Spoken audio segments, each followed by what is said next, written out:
Mesdames, Messieurs, bonsoir. Ravi de vous retrouver dans votre mag Sport à la Une comme tous les lundis. Ce soir, gros focus sur l'équipe nationale de football du Sénégal à moins d'un mois de la double confrontation contre la Guinée-Bissau. Y a-t-il des nouveaux prétendants pour la ligne d'attaque des Lions du Sénégal? Papis Demba Cissé, 16 buts en Turquie. Boulaye Dia, 7 buts à Reims. Moussa Koné, transféré de Dynamo Dresde à Nîmes Olympique avec 2 réalisations en 2 rencontres. Abdoulaye Sané, 10 réalisations en Ligue 2. Qui pourrait être la surprise du chef?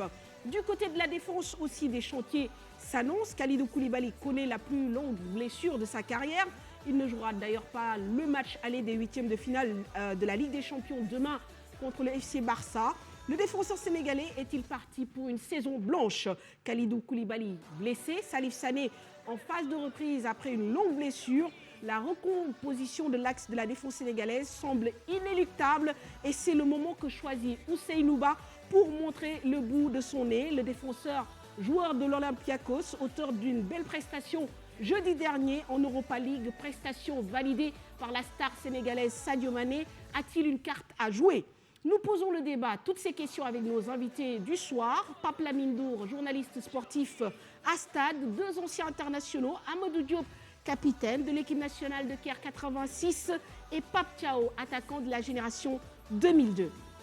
Avec nos 3 invités, nous commenterons également l'actualité de la Ligue 1 avec la 11e journée qui a vu le Teungueth FC creuser l'écart avec ses dauphins. Victoire des Rufisquois au bout du bout devant Génération Foot qui s'enlise dans la crise. NGB, le roi des matchs nuls, a partagé les points avec Diambar. Le Diaraf, adepte des montagnes russes, s'est imposé ce week-end contre l'AS Douane 1-0 et se retrouve au pied du podium. Les boss du web avec Mamadou Ndiaye, Aliou Cissé, honoré par le Parc des Princes, le hippisme, la réponse de Cheikh Tidiane Niang aux griefs posés concernant les conditions de course la semaine dernière par Madior Père. Voilà pour le sommaire. Merci de votre fidélité. Cheikh Tidiane, bonsoir. Bonsoir Mme Fatou, bonsoir à nos invités et aux téléspectateurs. Bonsoir Pape Lamine. Oui, bonsoir Mam, bonsoir à Cheikh Tidiane, bonsoir à Amadou Diop. Voilà, bonsoir Amadou. Bonsoir Mam, bonsoir Thiaw, bonsoir Pape Lamine. Merci d'avoir répondu à notre invitation, c'est un énorme plaisir. C'est un honneur. Voilà, merci de rester avec nous donc, durant cette émission. On va d'abord parler d'une infrastructure qu'on attend avec impatience. Le Sénégal, qui aura un stade moderne de 50 000 places. Jeudi dernier, le Gotha du monde sportif sénégalais était réuni à Diamniadio pour assister à la pose de la première pierre de cette infrastructure en présence de Macky Sall, président de la République. Le stade sera livré avant le démarrage des Jeux Olympiques de la jeunesse 2022. Pape Faraning et Amadou Diallo étaient présents au rendez-vous. Un stade de la dernière génération de 150 milliards de nos francs, bientôt au cœur de la nouvelle ville de Diamniadio, une infrastructure futuriste de 50 000 places répondant aux normes de la FIFA, un ouvrage ambitieux qui va permettre aux footballeurs sénégalais d'évoluer dans un stade digne de son nom devant de nombreux sportifs, des supporters des équipes nationales. Le président Macky Sall a procédé à la pose de la première pierre du stade du Sénégal. Nous démarrons une nouvelle génération d'infrastructures publiques répondant à la vocation de Diamniadio d'être une cité intégrée et multifonctionnelle. Au-delà du stade de football, il y a aussi des complexes annexes pour les autres disciplines sportives comme l'athlétisme et autres terrains d'entraînement. Pour accueillir d'abord les premiers Jeux olympiques de la jeunesse en 2022, mais ce stade certainement accueillera la Coupe d'Afrique des Nations et d'autres grandes compétitions internationales. Ce projet du stade à Diamniadio a germé dans la tête du président de la République lors de la Coupe du Monde Russie 2018. Lors du match Sénégal-Pologne, le président Macky Sall veut offrir aux footballeurs sénégalais un stade comme celui du Spartak de Moscou. Ainsi, le Sénégal n'aura plus rien à envier des autres pays. Voilà une infrastructure attendue bien sûr par beaucoup de supporters et qui fait plaisir certainement à Cheikh Tidiane qui milite pour la mise en place d'infrastructures dignes de ce nom. Non, mais quand même, ça nous fait rêver, franchement, en dépit du prix que l'on annonce, mais bon, ça c'est un autre débat. Et quand même, avoir cette infrastructure au Sénégal, en stade de dernière génération, en stade annexe où on pourra pratiquer de l'athlétisme en stade de 2000 places, je trouve que quand même, ça va être un gros acquis pour le monde du football, pour le monde sportif. Et Diamniadio, comme Rades de Tunis, ça va être quand même le centre névralgique du sport sénégalais. Et c'est bon à prendre. Alors, le prix fait un peu jaser, 150 milliards annoncés, comparé à d'autres stades aussi beaux et aussi grands, qui n'ont pas coûté aussi cher en Afrique. Pape Lamine, bon, pour le Sénégalais lambda, ça peut effectivement faire tiquer. Oui, effectivement, ça peut faire tiquer parce que peut-être certains se diront les priorités sont ailleurs, pourquoi mettre 150 milliards dans un stade. Moi, je dis que épiloguer sur le prix de l'infrastructure, c'est carrément, à mon avis, perdre son temps parce que le Sénégal a besoin de cette infrastructure de dernière génération.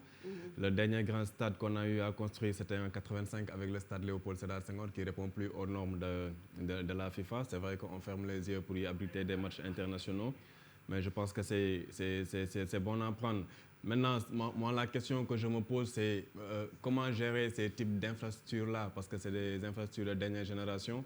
Est-ce qu'aujourd'hui, on doit tout le temps nommer des inspecteurs de sport pour gérer les infrastructures sportives, comme ce qui se fait jusqu'à présent au niveau du Sénégal?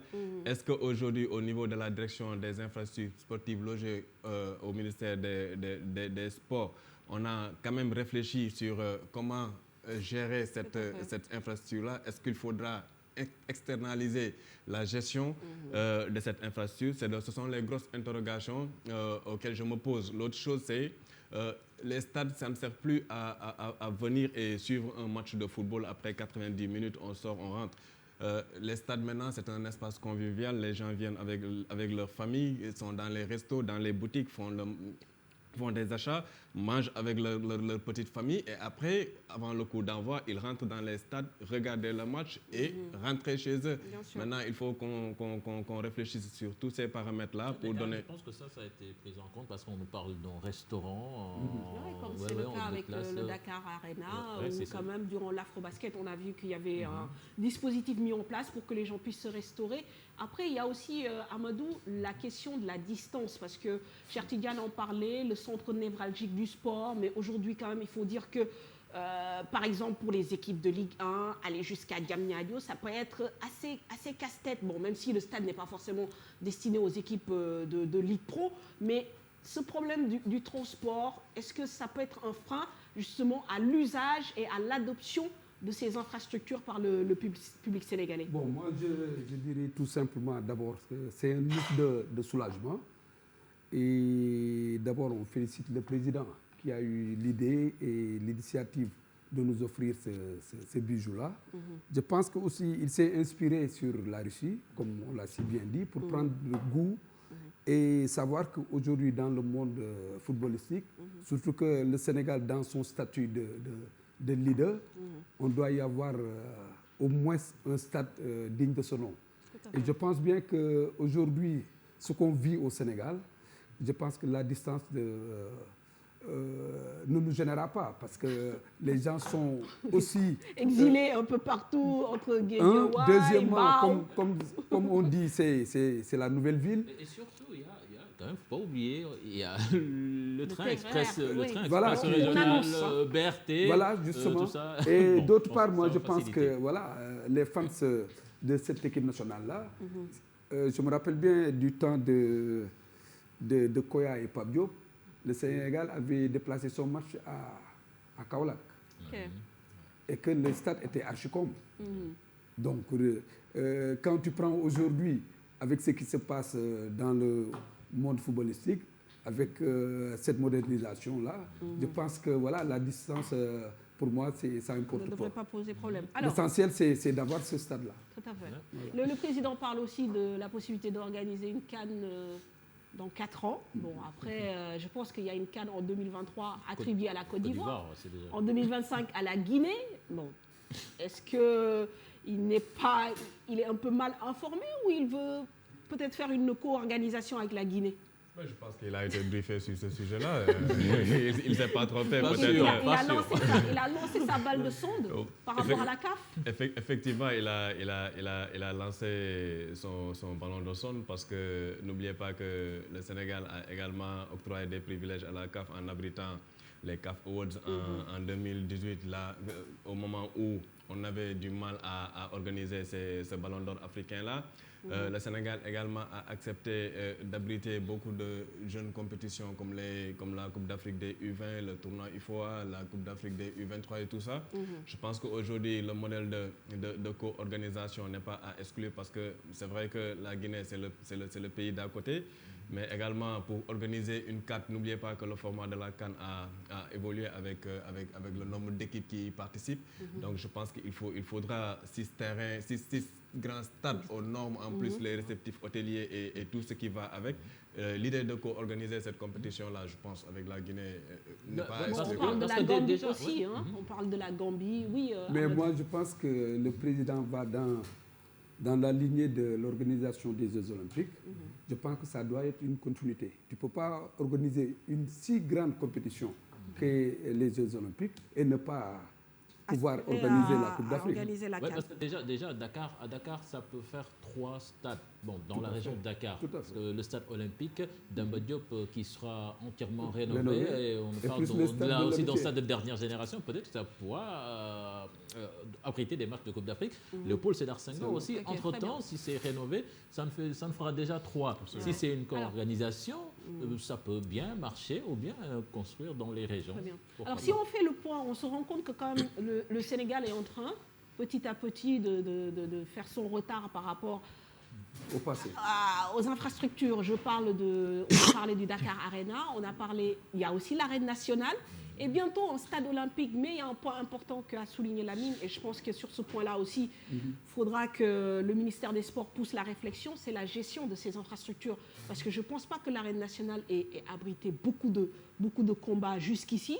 Je ne pense pas qu'également, en dehors de la compétition de boxe qui s'y passe actuellement, le Dakar Arena soit utilisé régulièrement. Et ça, effectivement, c'est une réflexion à mener par rapport à un partenariat public-privé et même l'organisation de spectacles au-delà du sport. Donc, c'est peut-être un élément de réflexion, en tout cas, pour le ministère des Sports. On aura l'occasion certainement d'en reparler. À présent, on va faire une transition pour parler de football avec le sujet qui fait qu'on a invité Pape Lamine, Amadou et Pape Thiaw qui nous rejoint dans quelques instants, l'équipe nationale du Sénégal. Et on va commencer par la ligne de l'attaque des Lions de la Teranga. Oui, mon facteur, à un mois de cette double confrontation donc face à la Guinée-Bissau, l'attaque des Lions pourrait accueillir de nouveaux visages en dépit de ce noyau dur déjà bien en place composé de Sadio Mané, Baïgnan et autres. Nous allons voir ce sujet signé Mamadou Ndiaye pour nous parler de ces nouveaux qui peuvent aspirer à une place dans le groupe d'Aliou Cissé. La ligne d'attaque des Lions ne connaîtra sans doute pas un grand chamboulement lors du prochain rassemblement de l'équipe nationale. Les cadres que sont Sadio Mané et Baïgnan seront à coup sûr de la partie sauf contrainte. Les prestations convaincantes de Famara Diédhiou et Habib Diallo lors des derniers matchs des éliminatoires de la CAN font de ces deux avant-centres des candidats sérieux pour la double confrontation face à la Guinée-Bissau. Mais ces dernières semaines, de noms s'affirment de plus en plus pour bouleverser la hiérarchie dans la tête du sélectionneur. L'on se demande si un retour est envisageable pour Papis Demba Cissé dans la tanière, l'attaquant dans l'Ania Sport qui va avoir 35 ans au mois de juin brille sur les pelouses turques avec 16 buts. Lui est jeune et n'a pas encore de vécu en équipe nationale A. Moussa Koné, qui a rejoint Nîmes au mercato d'hiver, a déjà fait trembler les filets à 2 reprises en sortie de banc. L'ancien international U20 est bien connu du sélectionneur qui l'a une fois mis en liste d'attente. Un autre ancien pensionnaire des Lions jeunes du Sénégal qui brille en Ligue 2, il s'agit d'Abdoulaye Sané. L'attaquant de 27 ans du FC Sochaux est à 10 buts cette saison sous les ordres d'Oumar Daf, ce qui fait déjà le double de son total de la saison dernière. La surprise pourrait venir aussi de Boulaye Dia, le fer de lance du Stade de Reims qui acclamait haut son envie de porter le maillot du Sénégal, buteur cette saison au Vélodrome et au Parc des Princes, l'attaquant de 23 ans. a une carte à jouer. Mais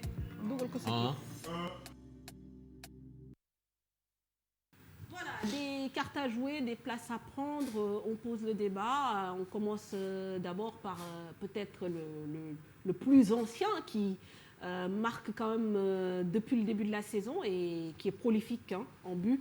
Il s'agit de Papis Demba Cissé. Alors, son cas interpelle parce que ça fait depuis 2 saisons qu'il est régulièrement au top des meilleurs buteurs de la Super League, mais il n'y a pas eu un appel de la part du sélectionneur. Pape Lamine, est-ce normal et comment vous l'expliquez? Oui, c'est vrai qu'Aliou Cissé La ligne d'attaque des Lions à son projet, c'est lui qui voit les joueurs avec qui il veut faire dérouler son projet. Mais si on se fie sur les déclarations qu'il a toujours eu à tenir dans les conférences de presse, son critère premier, c'est la compétitivité. Et si on parle de compétitivité, on pense que Papis Demba Cissé est compétitif. Depuis la saison dernière, c'est 44 matchs, 43 matchs et 23 buts actuellement. C'est Papis Demba Cissé aujourd'hui le 2e meilleur buteur de la Super League, malgré son âge, 34 ans. Mais depuis également la prise de fonction de Aliou Cissé en 2015, c'est vrai qu'il avait convoqué pour la première fois Papis, mais Papis n'était pas venu pour cause de blessure. Et depuis lors, il l'a plus rappelé. Mais je pense qu'aujourd'hui, Papis Demba Cissé, personne ne peut nier ses qualités de buteur, de tueur. Il l'a démontré dans les championnats où il est passé. Il l'a démontré en France, à Metz, en Ligue 2 avec Babacar Gueye. Il l'a démontré à Newcastle, en Première Ligue. Il l'a démontré également sur son court séjour en Chine avec Shandong. Aujourd'hui, il continue sur cette même lancée-là. Et je pense que, en fait, il peut prétendre à une place. Il peut prétendre à une place parce qu'on n'a jamais entendu Papis Cissé déclarer sa retraite internationale, ce qui veut dire qu'il est toujours sélectionnable. Mais concrètement, est-ce qu'aujourd'hui, c'est judicieux pour l'entraîneur de convoquer un joueur qui va avoir 35 ans dans un mois? Très bien. Amadou. Moi, je pense que d'abord, pour le respect du corps, je dirais tout simplement que Aliou est mieux placé aujourd'hui pour nous répondre. Parce que d'abord, il y a l'entraîneur, le statut de l'entraîneur, coach est là. Il y a l'entraîneur qui a ses principes. D'abord, il a sa ligne de conduite. D'autre part, il a ses convictions. Moi, je pense que personne aujourd'hui ne nous dira que Papis n'est pas sélectionnable. Mais moi, je pense que, est-ce que Aliou, dans sa lignée, n'a pas fait un trait sur ces anciens, comme on dit, ces anciens joueurs-là, pour avoir sa nouvelle politique de la nouvelle génération? Et là, je dirais tout simplement que, d'abord, l'entraîneur, il a son équipe de base, et Aliou, depuis fort longtemps, il a travaillé sur un groupe. Là, vous l'avez bien cité, il y a Mbaye, Sadio Mané, il y a Keita Baldé qui revient en forme avec Monaco. Il y a aussi le jeune Sarr. Ismaïla Sarr. Il est maintenant compétitif. Il y a aussi le jeune de Metz, Habib. Moi, je pense qu'avec Habib, c'est autre chose. Et aussi, il y a aussi Djedou. Moi, je pense que... Donc la concurrence est assez rude. Assez rude. Est-ce que Aliou va prendre cette patate chaude pour le... Très bien. Pour vous, c'est une patate chaude alors. Ouais. Alors, Pape, parlons foot, sport. Je veux dire, objectivement, aujourd'hui, quand on regarde le classement des buteurs, il y a des joueurs qui sortent du lot. C'est vrai qu'Amadou a cité beaucoup de joueurs qui sont aussi performants. Et bon, peut-être les profils sont un peu même différents. Mais est-ce qu'aujourd'hui, Papis peut prétendre à une place où son âge, quelque part, limite ses chances de revenir en équipe nationale? Bon, moi, j'aime pas qu'on parle d'âge, parce qu'il peut apporter son expérience. Mais d'après ce stade, il est sélectionnable. Mais après, il y a un choix qui doit faire Aliou. Donc, il est sur une continuité avec un groupe qui est là, avec beaucoup d'attaquants qui brillent aussi. Même si Papis marque beaucoup de buts, aussi Il y a le petit Habib qui est en train de faire du très très bon boulot. Et je pense que aussi, est-ce que Papis, c'est un joueur que tu peux avoir sur le banc? C'est ça le problème. Mais c'est un rôle de grand frère là. Je pense que vous avez vécu ce genre de situation avec Amara Traoré. Exactement. Est-ce que quand même ce genre de profil peuvent aider dans un groupe? Oui, c'est sûr, ça peut aider parce que nous, Amara nous aidait beaucoup avec son expérience, tout ça. Mais après, c'est à lui qui peut dire ça. Parce que c'est lui qui gère son groupe, c'est lui qui connaît son groupe. Est-ce que son groupe en a besoin?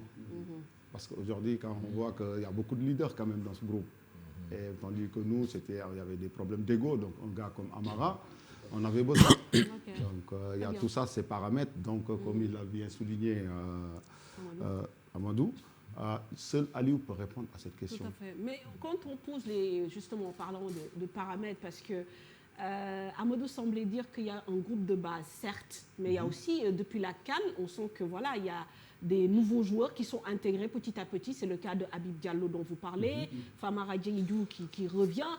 Est-ce qu'on repart sur un nouveau panel ou on peut quand même incorporer, ramener de la vieille sauce pour...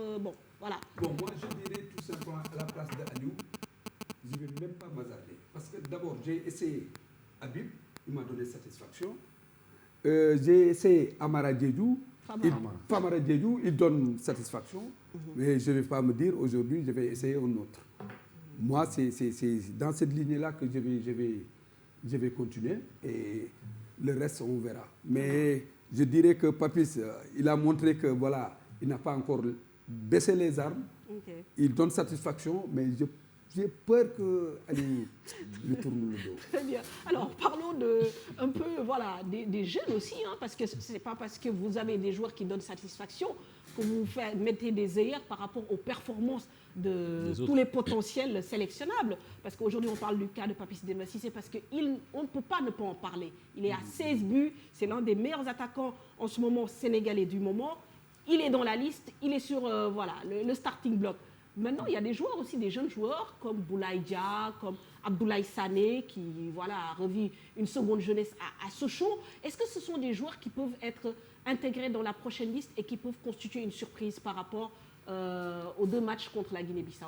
Moi, je pense qu'aujourd'hui, Aliou, avant la publication de la liste pour la double confrontation, il ne faut pas qu'il pousse des cheveux blancs parce que je pense que la ligne d'attaque est la ligne la plus fournie dans cette équipe nationale du Sénégal là parce que les performances sortent de partout en Europe.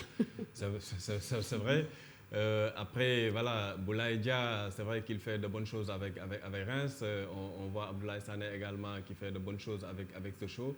Mais tout dépend également du profil qu'ils vont trouver dans cette équipe nationale-là. Est-ce que Boulaye Dia, aujourd'hui, c'est un profil qui nous manque dans cette équipe nationale? Je pense qu'il a le même profil que Mbenya, quelqu'un qui peut percuter, qui peut attaquer, qui peut jouer dos au but, un attaquant pivot également. Il a le même profil que Mbenya. Sané, Abdoulaye, c'est quelqu'un qui dévore les espaces. On a aujourd'hui ce Keita Baldé et ce Ismaïla Sarr qui sont dans cette équipe nationale-là. Et il ne faut pas oublier... Mais est-ce que les places de Keita Baldé et de Ismaïla Sarr sont inamovibles quand on voit leur saison un peu en dents de scie, hein, parce que ce soit Keita Baldé ou Ismaïla Sarr, ça n'a pas été un long feu tranquille depuis le début de la saison. Non, aucune place n'est garantie dans cette équipe nationale-là, à part le poste de gardien avec Edouard Mendy et celui de Sadio Mané, je pense. Et de Kalidou Koulibaly. Et Gana Gueye également, oui, Pape, et Gana Gueye également. Mais sinon, tous les joueurs qui évoluent dans les autres secteurs sont interchangeables. Maintenant, c'est à Aliou Cissé de voir comment greffer, s'il veut, ces nouveaux joueurs-là dans son ossature. Mais il ne faut pas oublier qu'Abdoulaye Sané également a fait un bref passage dans cette équipe nationale-là. Je pense que c'était du temps de Amara Traoré. Il a été convoqué. Giresse, je pense. Quand il évoluait à Rennes, je pense qu'Abdoulaye Sané était déjà dans cette équipe. Après, il a eu des difficultés dans sa carrière. Il est parti se relancer aujourd'hui à Sochaux, ce qui est une bonne chose parce qu'il faut savoir mieux reculer pour mieux sauter. Mais je pense qu'aujourd'hui, ces profils d'Abdoulaye Sané ne manquent pas à cette équipe nationale. Mais il faut toujours essayer ce profil de Boulaye Dia. Aliou Cissé n'a jamais parlé également de Boulaye Dia. C'est le joueur qui a déclaré sa flamme à l'équipe nationale. Bien sûr. Est-ce que mais il n'est pas mal. Il n'est pas Donc, mal du tout. Comme à l'instar de tous les joueurs que vous regardez sur les terrains et qui vous séduisent parce qu'ils jouent bien. Il n'est pas mal du tout. Maintenant, c'est à Aliou. Non, mais c'est pas pour dire qu'il faut prendre tout le monde. Mais on regarde aussi le foot et j'imagine comme alors, aujourd'hui, c'est plus comme autant. Hein. Maintenant, c'est les joueurs qui frappent à la porte de l'équipe nationale. Avant, c'était à nous d'aller les chercher, de les draguer. On a la chance aujourd'hui d'avoir des joueurs comme Sadio Mané. Les joueurs rêvent de jouer avec lui. Franchement, quand on a ce genre de joueurs, on peut se contenter. Ce genre de choses. Mais après, pour le cas de Papis, comme on a dit, hein, d'après ces stades, il mérite vraiment d'être sélectionné. Mais après, est-ce que le sélectionneur... Il en a besoin. Oui, exactement. Pape, vous savez, là, on est en train de parler de tous ces joueurs. On a l'impression qu'on a un trop-plein d'attaquants, trop-plein de bons joueurs. Alors que lors de la CAN, à un moment donné, on s'est retrouvé carrément diminué à ce poste, avec Mbaïnian qui était diminué. L'autre là, comment il s'appelle? L'attaquant turc, Baïdian, qui n'arrivait plus à marquer. Sadatioub qui ne donnait pas du tout. Mais là, on se dit que le Sénégal, après cette compétition, tout le monde s'est dit que cette équipe quand même manque en avant-centre. Parce que Mbaïnian, lui, c'est pas un véritable avant-centre. Là, on a essayé, comment il s'appelle, Habib Diallo face à l'équipe du Congo à Thiès, l'autre face à Eswatini. Mais quand même, est-ce que ces deux équipes-là peuvent servir de baromètre pour savoir exactement l'avant-centre qu'il faut à cette équipe du Sénégal? Mais après, il faut chercher. Je pense que sur les côtés, on est bien garni. Après, dans l'axe, la CAN 2019, on n'avait que deux. Si on regarde, c'est avec c'est là où Lamine disait que quand même ce profil-là, on l'a déjà en équipe nationale, mais est-ce suffisant? Est-ce que vous trouvez que l'équipe nationale marque beaucoup de buts, par exemple, par rapport au nombre? Déjà, il y a un problème d'efficacité. Beaucoup d'occasions, ratio occasion, nombre de buts. Je pense que c'est... Mais je pense que déjà, on marque un but par match. 2. Ouais, 2 buts par match, donc c'est pas mal en Afrique. 83 depuis qu'il est là, donc c'est un bon ratio. C'est quelque chose de bien. Mais on pourrait en marquer plus. Oui, c'est sûr. C'est ce qu'on souhaite. Vous ne répondez pas à la question de Cher Tidiane par rapport au poste spécifique d'avant-centre, en fait. Mais moi, je dis c'est bien que certains jours se signalent. Mais des fois, comme on l'a si bien dit, on est à 1 mois de la compétition. Est-ce que moi, je prendrais le risque de prendre un nouveau joueur? Non, mais c'est ça le problème. Est-ce que là, le Sénégal est dans le risque, dans ses éliminatoires, tout en sachant que quand même, on joue contre des adversaires, on ne va pas les minimiser, mais quand même, ils sont un cran en dessous. Mais quand même, est-ce que ce n'est pas le moment d'essayer? Mais effectivement, ce n'est pas le moment d'essayer. Moi, je pense que c'est une continuité aujourd'hui. Il faut d'abord se rassurer avant d'essayer. La preuve, ce que les gens croient, ce n'est pas ça. Parce que la Guinée-Bissau, attention, c'est une équipe difficile à manœuvrer. Oui, bien sûr. D'abord, c'est un derby local, comme on dit. Moi, je dis, il faut prendre tous les atouts de notre côté pour pouvoir d'abord réussir ce match-là, cette double confrontation-là, pour pouvoir demain, dans un match amical, commencer à... Le problème qui se pose aujourd'hui, si Aliou Cissé, je ne parlerai pas de risque, parce que les matchs vont s'enchaîner.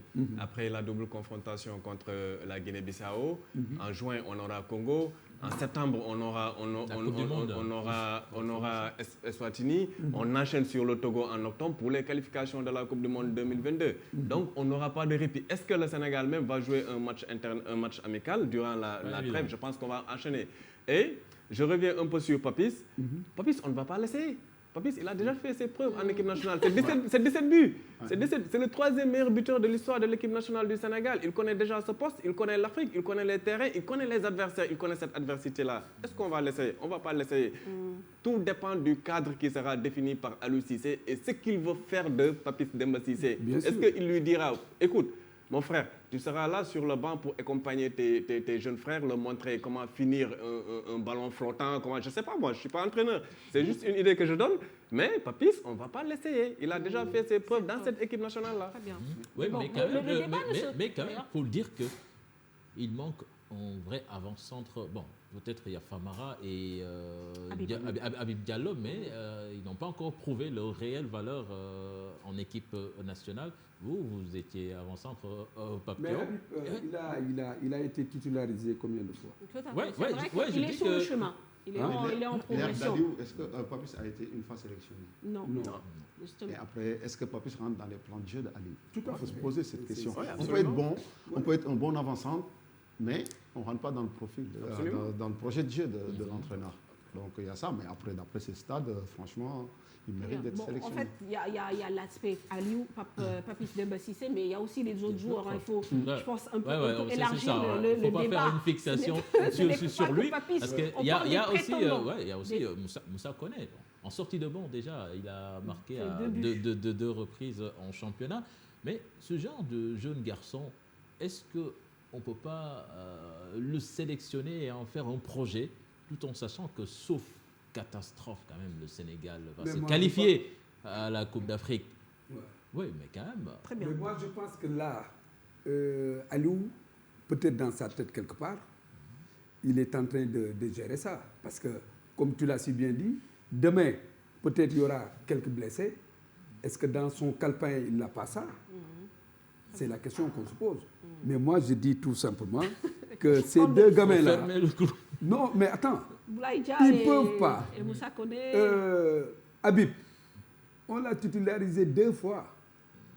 Mais il faut lui donner la confiance pour qu'il explose. Famara, tout le monde a vu qu'il a été laissé en rade. Après, il revient pour montrer ses qualités propres. Tout le monde était d'accord. Oui, mais ça aussi, c'est un problème. Est-ce qu'il est venu définitivement pour rester? Parce que quand même, on n'a pas compris, sa mise à l'écart. Moi, je dis ça, c'est le choix de l'entraîneur. Moi, je pense avec le cas de Moussa Koné, c'est différent des autres cas parce qu'Aliou Cissé, il a toujours cité Moussa Koné lors de ses conférences de presse. Il a été même présélectionné contre le Brésil en match amical quand on jouait à Singapour.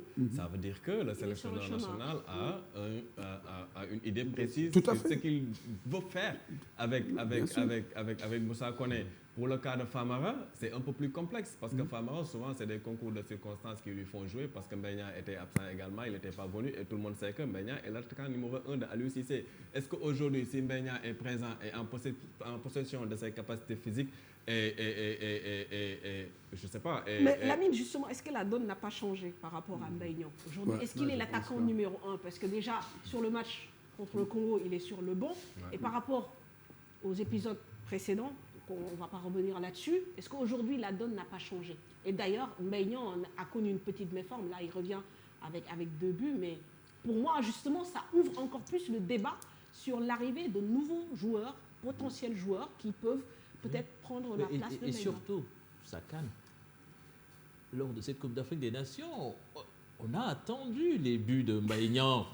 On se disait, il se bat, quand même, mais dans une compétition, tu peux la louper. Oui, certains l'ont comparé à Giroud. On disait qu'il fait le travail, il pèse, mais quand même, il a marqué les autres sur le côté. Je pense que pour Mbaye, ce qu'il a fait, on a été en finale, dans cette canne, je ne pense pas. Très bien. En plus, c'était diminué. Par rapport au contexte, parce qu'aussi parfois on peut avoir un joueur sur lequel on compte, et puis finalement le contexte fait qu'il n'est plus forcément le choix numéro 1. Tout le monde savait que Aliou Cissé comptait beaucoup sur Maignan, mais la donne a peut-être changé. Et aujourd'hui, voilà, sur les côtés aussi, il y a des joueurs qui ont leur mot à dire. Oui, vu ce qui s'est passé à la CAN, c'est sûr. Maintenant, je pense qu'il y a Habib Diallo qui tape vraiment à la porte pour être titulaire à ce poste, comme avant-centre. C'est pour ça qu'il faut qu'il y a des matchs que Mbaye est sur le banc. Mais aujourd'hui, voilà, il y a d'autres joueurs qui tapent à la porte. Pour moi, la sélection nationale, ça ne doit pas être un truc facile qu'on marque 1 ou 2 buts en France, ça y est, on doit nous appeler. Très bien. Ça doit être quelque chose de lourd. Okay. On sait quand on est là, c'est dur. C'est pas parce qu'ici au Sénégal, on a tendance à faire un joueur qui marque un but en D2 ou je ne sais pas où. Ah ça y est, il faut l'appeler. Okay. Non, une sélection doit être quelque chose qu'on mérite. Okay. qu'on mérite, qu'on doit montrer, qu'on doit faire, qu'on doit marquer des buts, beaucoup, comme aujourd'hui, moi, je suis...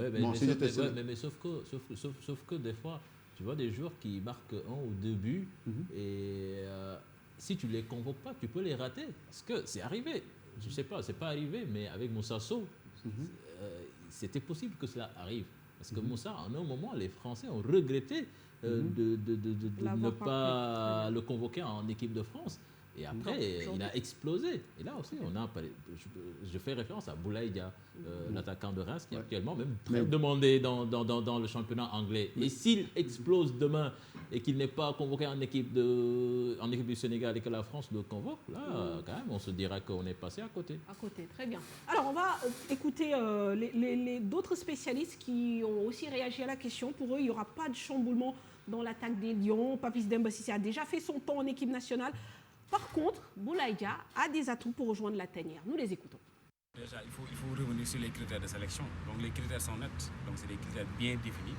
Quand le joueur est en compétition et opérationnel pour son club, quand il fait des résultats, en principe, il doit venir en équipe nationale. Maintenant, au-delà de ça aussi, il y a des considérations spécifiques qu'il faut prendre. Est-ce qu'un joueur comme Papis Demba Cissé n'a pas fait son temps en équipe nationale? Je pense que c'est le nœud de la question. Boulaye Dia, pour lui, peut-être opérationnel pour Aliou Cissé. C'est un jeune joueur qui fait en tout cas des résultats extraordinaires de son club. Habib Diallo, il est déjà là. Mais il faut comprendre aussi qu'il y a des attaquants qui sont sur place. Est-ce qu'ils vont laisser céder la porte ouverte comme ça aux autres attaquants? Ça peut faire l'objet d'une autre question aussi.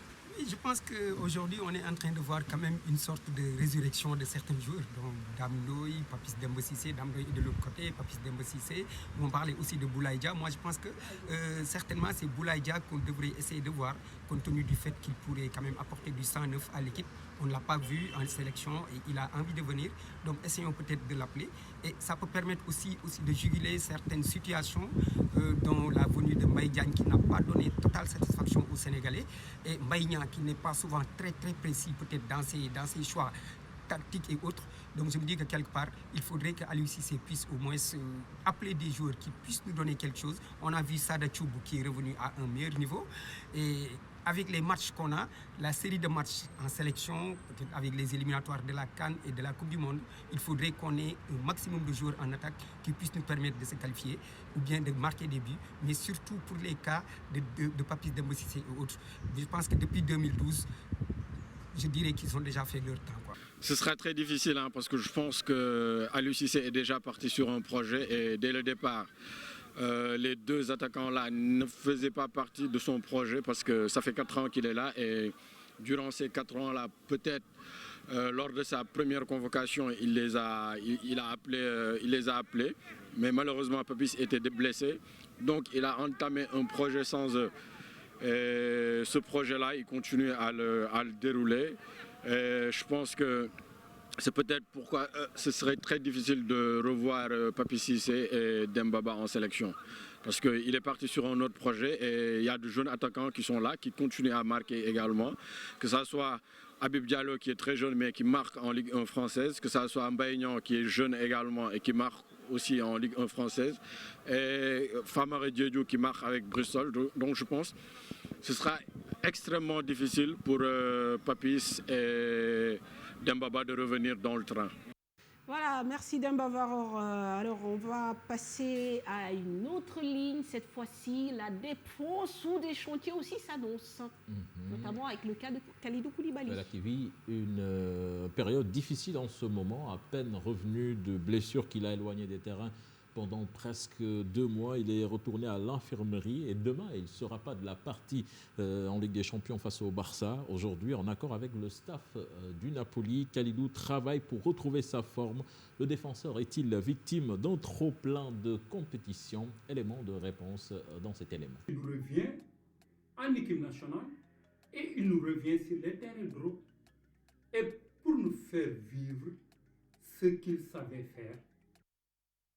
Voilà, merci Abdoulaye Bardiouf qui a conclu ce reportage. Alors, est-ce que vous vous inquiétez par rapport au sort d'abord personnel de Kalidou Koulibaly parce qu'il est annoncé sur le départ? On en parlait comme l'un des défenseurs centraux les plus chers au monde. Finalement, ce coup de blessure, sachant qu'il y a aussi des bisbilles avec les dirigeants, est-ce que ça ne va pas se répercuter même sur sa valeur marchande, Pape? Bon, je ne pense pas, parce que quand même, c'est un joueur assez intelligent qui sait bien gérer. Et là, c'est sûr, vu que les sollicitations qu'il a, c'est un peu difficile pour un joueur, et aussi quand on revient comme ça de blessure. Et maintenant, je pense qu'il va revenir le plus rapidement possible.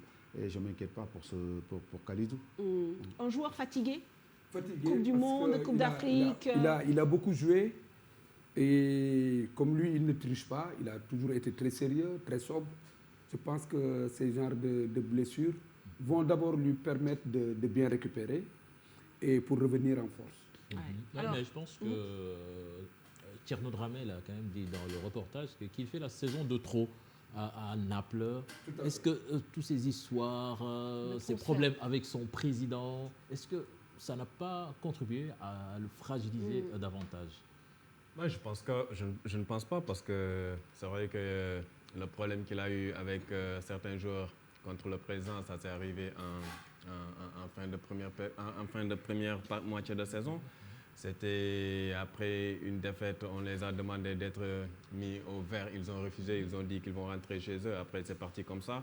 Mais je pense que le véritable problème aujourd'hui de Kalidou Koulibaly, c'est l'enchaînement des matchs, parce que en 1 an et demi, il a effectué 77 matchs, 68 pour Naples. C'est déjà énorme. 6172 minutes dans les jambes pour un joueur, c'est un organisme. On est des humains, ça répond des fois. La preuve. Oui, mais quand même, ça, c'est le lot quotidien dans un joueur de très haut niveau. Les Sergio Ramos, ils ont connu ça. Ils ont enchaîné des Coupes du Monde. Il peut y avoir un coup de barre. Ouais. Et je pense que quand vous regardez tous les joueurs du Sénégal en ce moment, ils connaissent ce coup de bonne performance. Absolument. Je pense qu'une Coupe du Monde, une CAN, à peine 15 jours de vacances, vous reprenez. Dans le haut niveau, ça paye. Mais même pour indiscutable, hein. Ouais. Dans leur club titulaire indiscutable qui joue presque les 90 minutes. Mais il ne faut pas oublier. Vous n'êtes pas d'accord donc? Non, je suis d'accord, c'est possible. Ouais, mais quand même, c'est pas anormal pour un joueur de très haut niveau d'avoir ce rythme-là. Bon, c'est vrai que ça use, mais quand même, c'est pas des petits clubs. Ils ont un staff énorme pour s'occuper des joueurs. Vous avez connu le monde professionnel. Attention. En dehors de ça, c'est des êtres humains. C'est des êtres humains. Même si tu amenais un robot pour eux, c'est des êtres humains. Ils ont trop joué. Et l'enchaînement est très difficile. Oui, mais quand même, si on prend l'exemple d'un joueur comme Griezmann, un joueur qui a enchaîné, qui a joué pratiquement. Qui est moins bon. Non,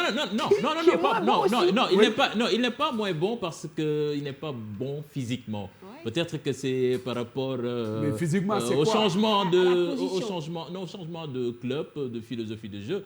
C'est sans doute ça. Mais quand même, ce jour-là a enchaîné plein de compétitions. Mais quand même, il arrive à tenir. Moi, je trouve que c'est normal. C'est vrai, ils sont fatigués. Mais quand même, ça, c'est le lot quotidien d'un joueur de haut niveau. C'est un début d'explication. C'est un début d'explication. Ils sont fatigués, ils sont moins performants, ils ont des blessures. Mais même, quand tu fais le diagnostic aujourd'hui, tu prends tous les grands joueurs qui ont enchaîné d'abord pour la Champions League, le championnat, les matchs de coupe et leur équipe nationale. Ils ont eu tous des blessures. Prends Messi, prends Sadio Mané, Modric, tout simplement Diego Costa. Mais ils se blessent, même les joueurs qui ont joué 6 mois. Mais c'est les enchaînements de match. Aussi, ils se blessent. Mais c'est les enchaînements. Je pense que même la FIFPro avait alerté par rapport au nombre de kilomètres qui ont été parcourus par les joueurs. Parce que, la différence qui se trouve entre les joueurs européens et nos joueurs africains, c'est que les distances sont beaucoup plus maîtrisées en Europe. Les vols sont beaucoup plus réguliers. Il n'y a pas cette tracasserie dans le plan aérien. Mais par exemple, un joueur africain comme Kalidou Koulibaly aujourd'hui, qui est titulaire à Nantes, qui doit rejoindre sa sélection, parce que n'oubliez pas, au cours de cette dernière année, Kalidou Koulibaly a disputé 9 matchs avec l'équipe nationale du Sénégal. On a été en Espagne, on a été en Égypte, après on est revenu jouer contre les Swatini, on est parti au Sénégal pour jouer contre le Congo. Tous ces déplacements font qu'aujourd'hui, est-ce que c'était bien... à Singapour, avec le décalage à Singapour, c'est extraordinaire quand même. Non, mais les Firmino aussi. pas Koulibaly. La qualité du jeu s'en ressent. Même Firmino, donc, il n'est pas non, opérationnel toute la saison. Mais quand même, c'est normal. Quand même, on voit que même lors des Coupes du Monde, mais on voit que la qualité du jeu baisse, mais c'est normal. Mais quand même, ce sont des joueurs de haut niveau, encore une fois, et ils jouent dans des clubs, avec des budgets énormes. Manchester City, quand même, ils ont l'effectif de tout. Ils peuvent se blesser. On voit que des joueurs qui jouent même des remplaçants se blessent. Même des remplaçants se blessent. Ce qui est inquiétant pour cette équipe nationale du Sénégal-là, pour étayer les propos de Mam par rapport à l'enchaînement, regardez, tous nos joueurs sont blessés. Ismaïla Sarr a pris 2 fois 15 jours. Gana Gueye a pris 2 fois 15 jours. Salif Sané est actuellement... Et vous pensez que c'est l'accumulation des matchs? Oui, mais ça va. Le Sénégal, c'est pas le Brésil ou l'Espagne. Ils jouent tous les ans les Coupes d'Europe, Liga Europa. Non, ce sont des joueurs... Mais c'est pas spécifique quand même aux joueurs sénégalais, ça. Non, c'est le football mondial qui est comme ça. Ah non. Quand tu joues les Coupes du Monde en 2018, 2019, tu fais une CAN et derrière tu enchaînes, peut-être que les corps de ces joueurs-là qui n'ont pas l'habitude, un Gana Gueye qui jouait un match par semaine avec Everton se retrouve à jouer 3 matchs dans la semaine avec PSG. C'est normal. Exemple, quand tu prends un joueur à 30 ans, c'est pas comme si on avait 25 ans. Qui va jouer un match, dans un mois, il te fait un match presque. Tu penses qu'il est bon, tu le mets dans le championnat, il enchaîne. Tu vois ça. C'est les Navetans. Non, mais c'est un exemple. C'est pas la même chose. Elle vient de le dire, Mme Fatou. C'est quand tu prends un Ghana qui te faisait un match par semaine, aujourd'hui, qui se retrouve avec presque 3 matchs par semaine. Ils sont tous fatigués. Alors, en Angleterre, même les téléspectateurs qui regardent le foot, il y a 3 compétitions là-bas. Il y a pas que... Alors, ce qui quand même aura peut-être un impact, pour suivre sur le sujet, un impact par rapport à notre équipe nationale. Parce qu'aujourd'hui, comme on le disait dans le sommaire, Salif Sané revient de blessure. Pas sûr qu'il puisse être disponible pour ce mois de mars. Kalidou Koulibaly est blessé. On ne sait pas à quelle date il sera disponible. Du coup, notre axe devra être revu. Oui, et ça, c'est un gros chantier. Quand Kalidou Koulibaly n'est pas là, franchement, pour moi, c'est le meilleur défenseur africain en ce moment. Et donc, quelqu'un qu'on a vraiment besoin. Et après, pour le remplacer, ça va être quelque chose de très, très dur. Mais après, c'est sûr, Mais on a déjà connu ça lors de la finale de la Coupe d'Afrique. C'était le pire moment de ne pas l'avoir avec nous. Donc, on a perdu. Il n'était pas là. Et on perd. Ouais, on perd. Et en plus, et surtout que l'axe, quand même, était un peu coupable de ce but. En fait, c'est un joueur qui remplace un coach sur un terrain. Il replace ses copains, il est un leader, c'est un genre de joueur comme ça, pour le remplacer, c'est vraiment difficile pour un coach. Oui, mais pour ne pas minimiser la Guinée-Bissau, quand même, on peut se passer de lui pour ce match. D'abord, il manque de compétition. Deuxièmement, moi je pense que pour la rechange, je pense que ça va se faire. Parce que, comme l'a si bien dit Mam, il y a des gamins qui se signalent. J'ai vu le jeune Bad l'autre jour, de l'Axe central. Il est dur sur l'homme, sérieux dans ce qu'il entreprend et il est rassurant. Je pense que lui, avec un expérimenté, ça peut avoir une bonne paire. Merci Amadou pour la transition. On va en parler tout de suite, comme ça on enchaîne là-dessus. Lui, c'est bien sûr Ousseynou Ba. Un match en Europa League et un coup de projecteur pour se faire connaître. Beaucoup de gens ont regardé ce match et lui non plus n'oubliera pas de sitôt sa première titularisation en Europa League, faut-il le préciser. C'était jeudi dernier lors du match entre l'Olympiakos et Arsenal. Auteur d'une prestation correcte, le défenseur central natif de Saint-Louis, cerise sur le gâteau, a reçu les éloges de Sadio Mané, la star sénégalaise, passé par le Gazélec d'Ajaccio et Amiens. Ousseynou Ba se montre au moment où les blessures se succèdent dans l'axe de la défense des Lions du Sénégal. Mamadou Ndiaye. moom bu ñu doon wax ci moom fii ba suba duñ fi jóge quoi parce que nit la ko xam te nit ko oyof la nit ko am yitte ci doomu aadama vraiment mu def affaire bu nice vraiment ñëpp di ko rafetlu quoi vraiment ku nekk may woo fu nekk lañ nit di woowe naan est-ce que gis nga story Sadio Mané bi tout vraiment mu nekk affaire boo xam te daf ma touché lii rek xam nga day tax ma gën a yokk liggéey gën a góorgóorlu. Passé par CEDEPS Excellence de Thiès, le géant défenseur d'1,92 m est passé par Amiens, Sochaux et Gazélec Ajaccio depuis son départ du Sénégal avant de rejoindre officiellement l'Olympiakos pour un contrat de 4 ans. Ousseynou Ba qui a trouvé sur place un compatriote sénégalais qui joue au même poste que lui, à savoir Pape Abdou Cissé. Pape Abdou Cissé, c'est un frère, quelqu'un qui m'a beaucoup aidé sur ma adaptation. Vraiment, je suis nit ku am yitte, nit ku oyof. Durant mon CAN, il m'appelait tous les jours pour me donner des conseils, pour wax ma fu may teg suma tànk bi mu ñëw itam mu xam ñu àndandoo man ak moom ci ànd bu nice malgré ñoo bokk poste ma ne moom mais doxewuñ sax loolu. Ousseynou Ba doit continuer à progresser dans le championnat grec. L'occasion faisant, le larron, sa prestation de jeudi dernier, coïncide à une période où des cartes sont à redistribuer dans l'axe de la défense centrale des Lions du Sénégal.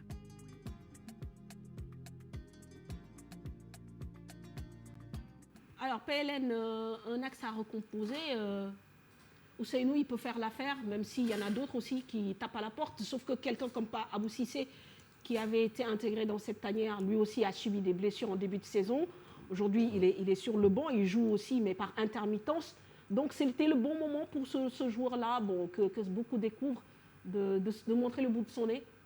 Oui, Oudimil, ça veut dire que c'est un gosse qui monte en puissance parce que s'il n'avait pas donné satisfaction, je ne pense pas que le coach puisse le reconduire dans l'axe central avec Semedo parce que l'Olympiakos également, ce n'est pas la gazelle d'Ajaccio. Il y a déjà beaucoup de pression. Ouais, c'est beaucoup de pression, c'est le club le plus mythique en Grèce. Et c'est un joueur qui n'a que 24 ans, qui parvient également à contenir toute cette pression-là. Ça veut dire qu'il a su tirer son parcours un peu chaotique de footballeur parce que ça n'a pas été facile pour lui.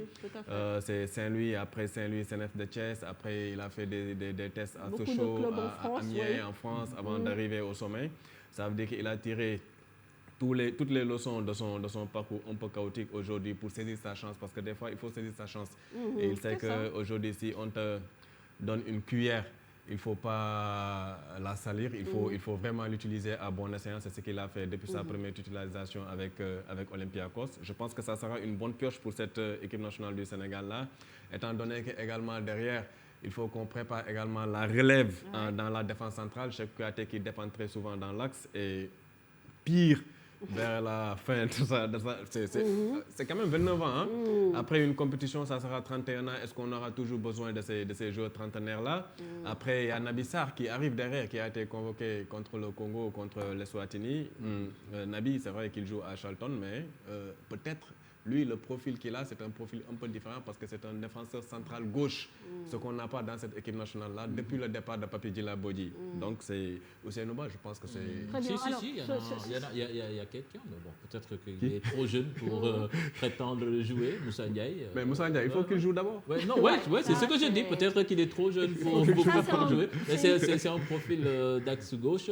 Comme vous disiez tout à l'heure avec les attaquants. Mais c'est un gros point d'interrogation quand même. Bon, Moussa Ndiaye, personnellement, je ne suis pas dans le secret des dieux, mais je me pose la question pour un joueur de ce talent, de ce calibre, projeté devant les lumières très rapidement. Ce manque de temps de jeu, quand même, pour moi, c'est un frein à sa carrière. On ne comprend pas. Il devait être prêté dans un club de Ligue 1 pour qu'il puisse avoir ce temps de jeu-là, parce que Moussa Ndiaye est dans un club qui est en division régionale. Et c'est un peu compliqué pour lui. Il ne joue que lors des sélections de juniors. Lors des sélections, Moussa Ndiaye, toutes les performances qu'il a eu à réaliser, c'est avec les sélections des équipes nationales, avec les sélections nationales. Aujourd'hui, le club propriétaire de Moussa Ndiaye doit penser à lui tracer un plan de carrière pour qu'il puisse être prêté dans un club de Ligue 1. Le club propriétaire, est-ce qu'il a un club propriétaire? Je pense que c'est un centre... Aspire. Très bien.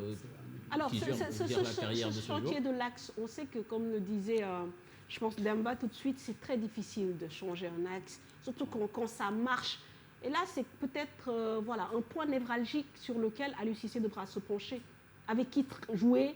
Est-ce qu'il faut penser à, pour Kalidou, peut-être d'ici la fin de la saison, ce ne sera pas évident. Salif Sané, comme je le disais. Là, c'est un problème.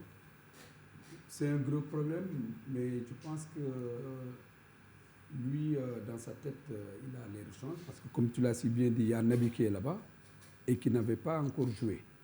Moi, je viens de découvrir ce gamin-là, Ousseynou. Je l'ai trouvé trop bon. Trop bon, très rassurant. Parce que, tu sais, en défense, il faut avoir beaucoup de qualité. d'abord, on est un défenseur, et là, il l'a montré, et il dégage beaucoup de personnalité. Et je pense que, voilà, si Aliou parvient à le récupérer, il pourra avoir avec lui un défenseur. Et d'autre part, moi, je refuse qu'il recule notre capitaine Cheikhou. Parce que d'abord, Cheikhou, là, au moment où je vous parle, il joue en milieu. Ouais, à Crystal Palace. Voilà, donc je pense qu'il peut donner la chance aux autres, poste pour poste, pour voir ce que ça va donner. Très bien. Bon, en attaque, on a beaucoup de joueurs. Dans l'axe, on en a cité 3 ou 4. Bon, c'est là où il faut peut-être aller piocher. Oui, chercher la perle rare. Bon, la perle rare, peut-être qu'on l'a, mais comme elle ne joue pas. Mais bon, comme on dit... Hein, non, mais bon, un joueur sans compétition aussi, c'est compliqué. Comme on dit, hein, le malheur des uns fait le bonheur des autres. Donc maintenant, il faut aller chercher d'autres. Si Kalidou est absent. Et donc moi, je suis d'accord comme derrière, c'est des postes qui sont un peu difficiles quand même. De faire reculer Cheikhou, qui connaît bien, et le faire jouer là-bas. Voilà, mais après ces jours que je n'ai pas suivi, je ne connais pas. Okay. Sauf qu'on a un entraîneur que vous connaissez très bien et qui ne je sais pas, je dirais pas qui ne prend pas de risque, mais quand même qui se déplace ou bien qui progresse avec ses certitudes. Quand même, Aliou Cissé, on le voit rarement tenter des paris.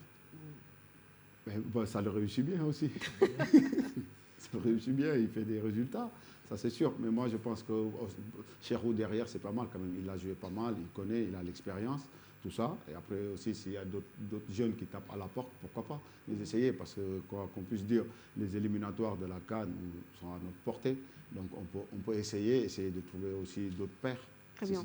Alors, on va terminer par la ligne des gardiens pour finir avec aussi là, peut-être des possibles changements. Alfred Gomis out, Abdoulaye Diallo qui ne joue plus en Super League, et là des portes qui s'ouvrent peut-être on parle de Bingourou Kamara qui est le gardien de Strasbourg, on a évoqué aussi le cas de Baya Sensis qui est le gardien de Teungueth FC. Alors pour le spécialisé de la presse sportive, Pape Lamine, qu'est-ce que vous dites c'est le moment aussi de tenter le pari local? Je pense que c'est le moment également de tenter le pari local pour un peu valoriser ce qui se fait également dans notre championnat, parce qu'il y a pas mal de bons joueurs, parce que j'assiste très souvent à ces matchs de Ligue 1 là. Tu vois des joueurs qui ont des prédispositions, c'est-à-dire c'est l'environnement peut-être qui ne leur permet pas d'exploser, de grandir, de progresser, mais s'ils sont bien encadrés, ils peuvent le faire. Baya Sensis, c'est vrai, il n'est pas étranger à la bonne performance de Teungueth FC aujourd'hui, parce qu'il est resté sur 4 ou 5 matchs sans encaisser de but. Et puis voilà, un gardien également surfe dans la bonne dynamique de ses coéquipiers. Aujourd'hui, il le fait si bien avec Teungueth FC. Bingourou Kamara, ok, c'est vrai qu'il a déclaré sa femme à l'équipe nationale du Sénégal là. On peut toujours tenter ce pari-là parce qu'on a 2 très bons gardiens. C'est vrai que quelqu'un est blessé, donc par concours de circonstances, forcément, on va le remplacer numériquement. Abdoulaye Diallo, aujourd'hui, également, est dans le frigo. On ne sait pas s'il va pas... Et justement, j'allais vous poser cette question. Souvent, on a des gardiens qui ont des étiquettes de numéro 2. Souvent, un gardien numéro 2 ne joue pas beaucoup.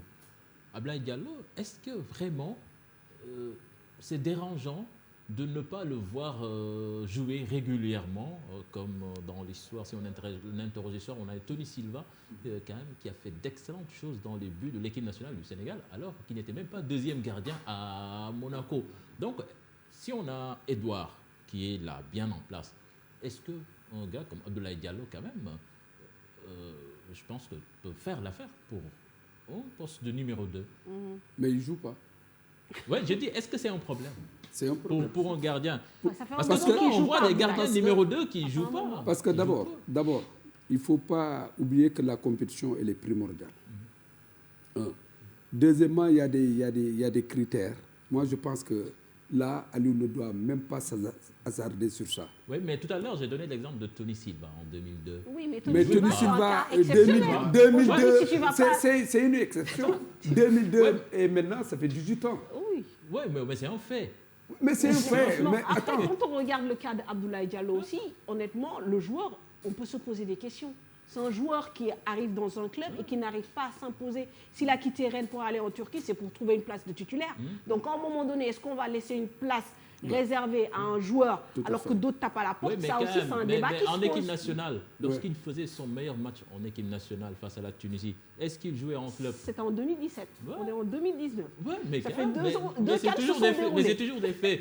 Un gardien numéro 2. Moi, il y a des gardiens qui se plaisent dans leur statut de numéro 2 et qui grignotent 5 à 10 matchs par saison. Peut-être qu'il faut laisser la chance aux autres. Mais moi, je pense que d'abord, il faut voir qu'on joue au championnat professionnel. Et là, je pense que nos gardiens de but méritent d'être convoqués. Voilà.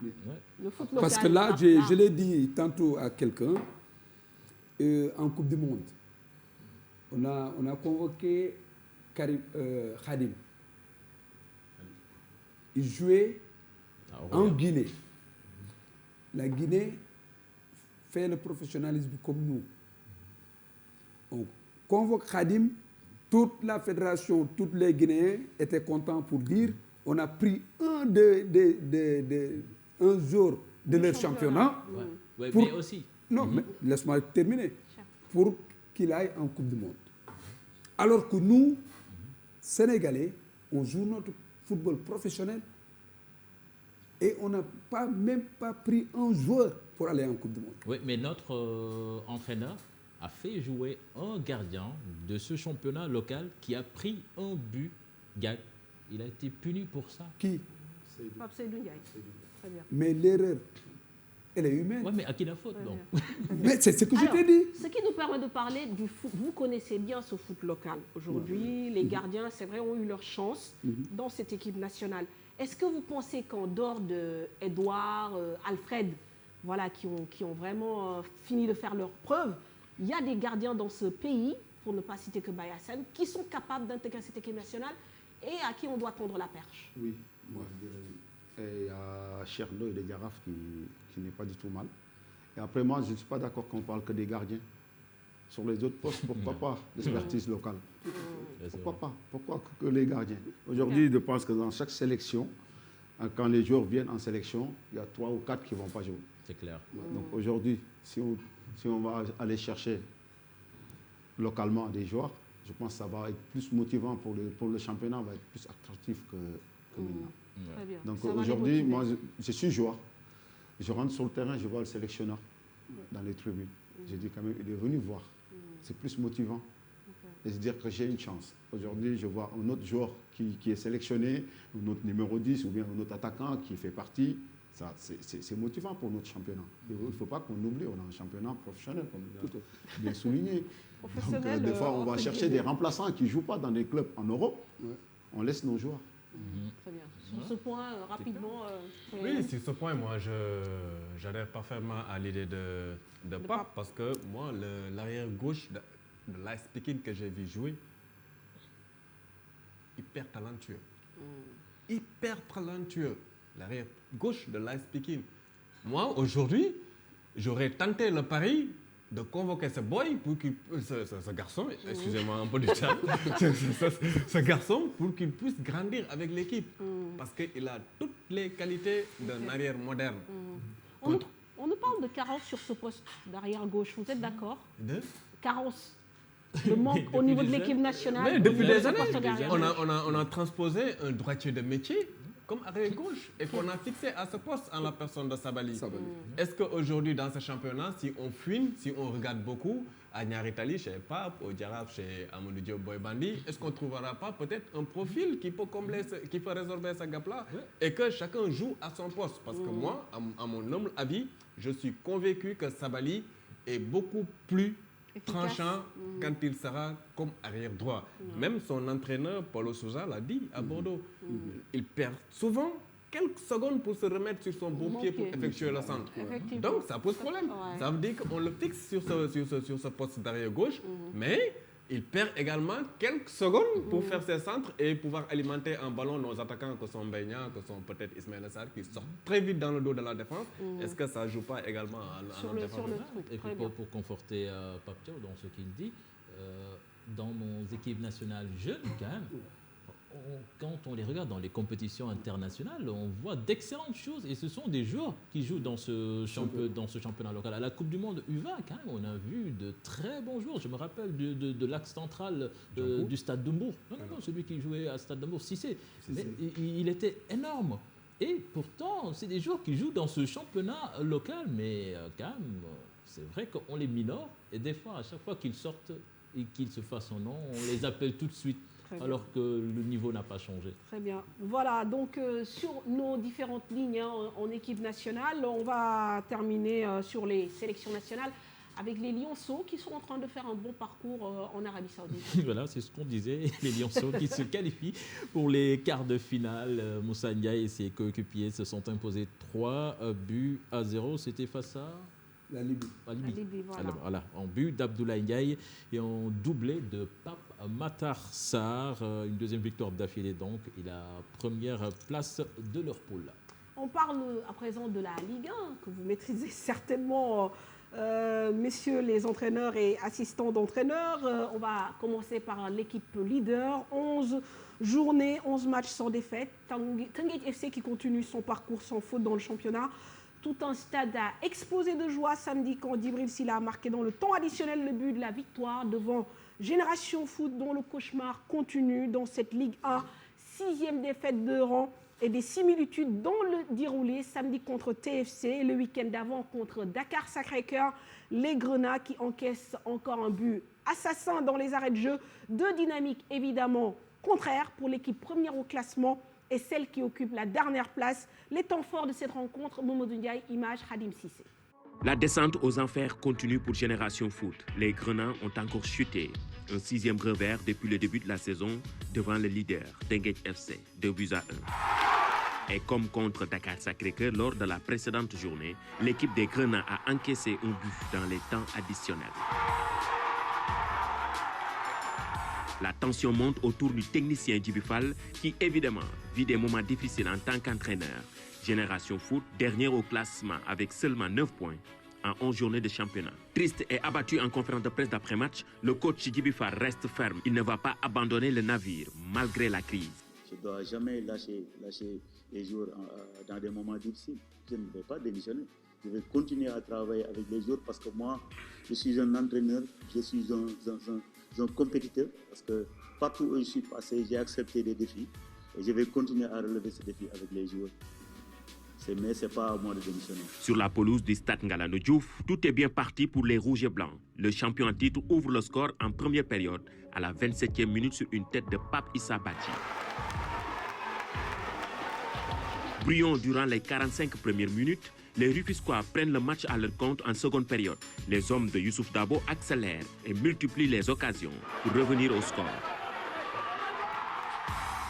Cette poussée qui finit par payer, Boubacar Sall égalise à la 52e minute sur un cafouillage dans la surface des Grenats, un but partout. Alors que le match nul pointait à l'horizon pour les deux équipes, le coach procède à un changement poste pour poste. Le buteur Boubacar Sall cède sa place à Djibril Silla. Le nouvel entrant marque le but du break dans les temps additionnels. Explosion de joie dans le camp rufisquois.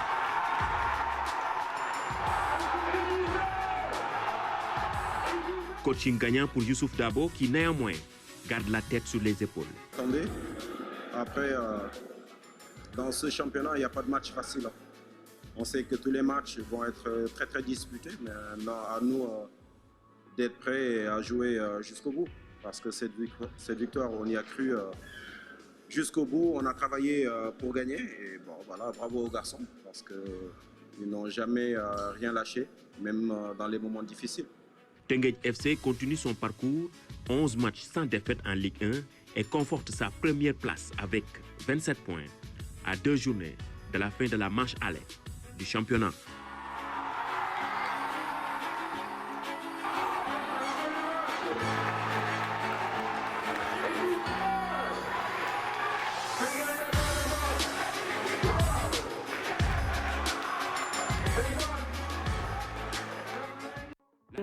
C'est vraiment deux dynamiques différentes, deux équipes qui ne connaissent pas du tout les mêmes réalités depuis le début de ce championnat.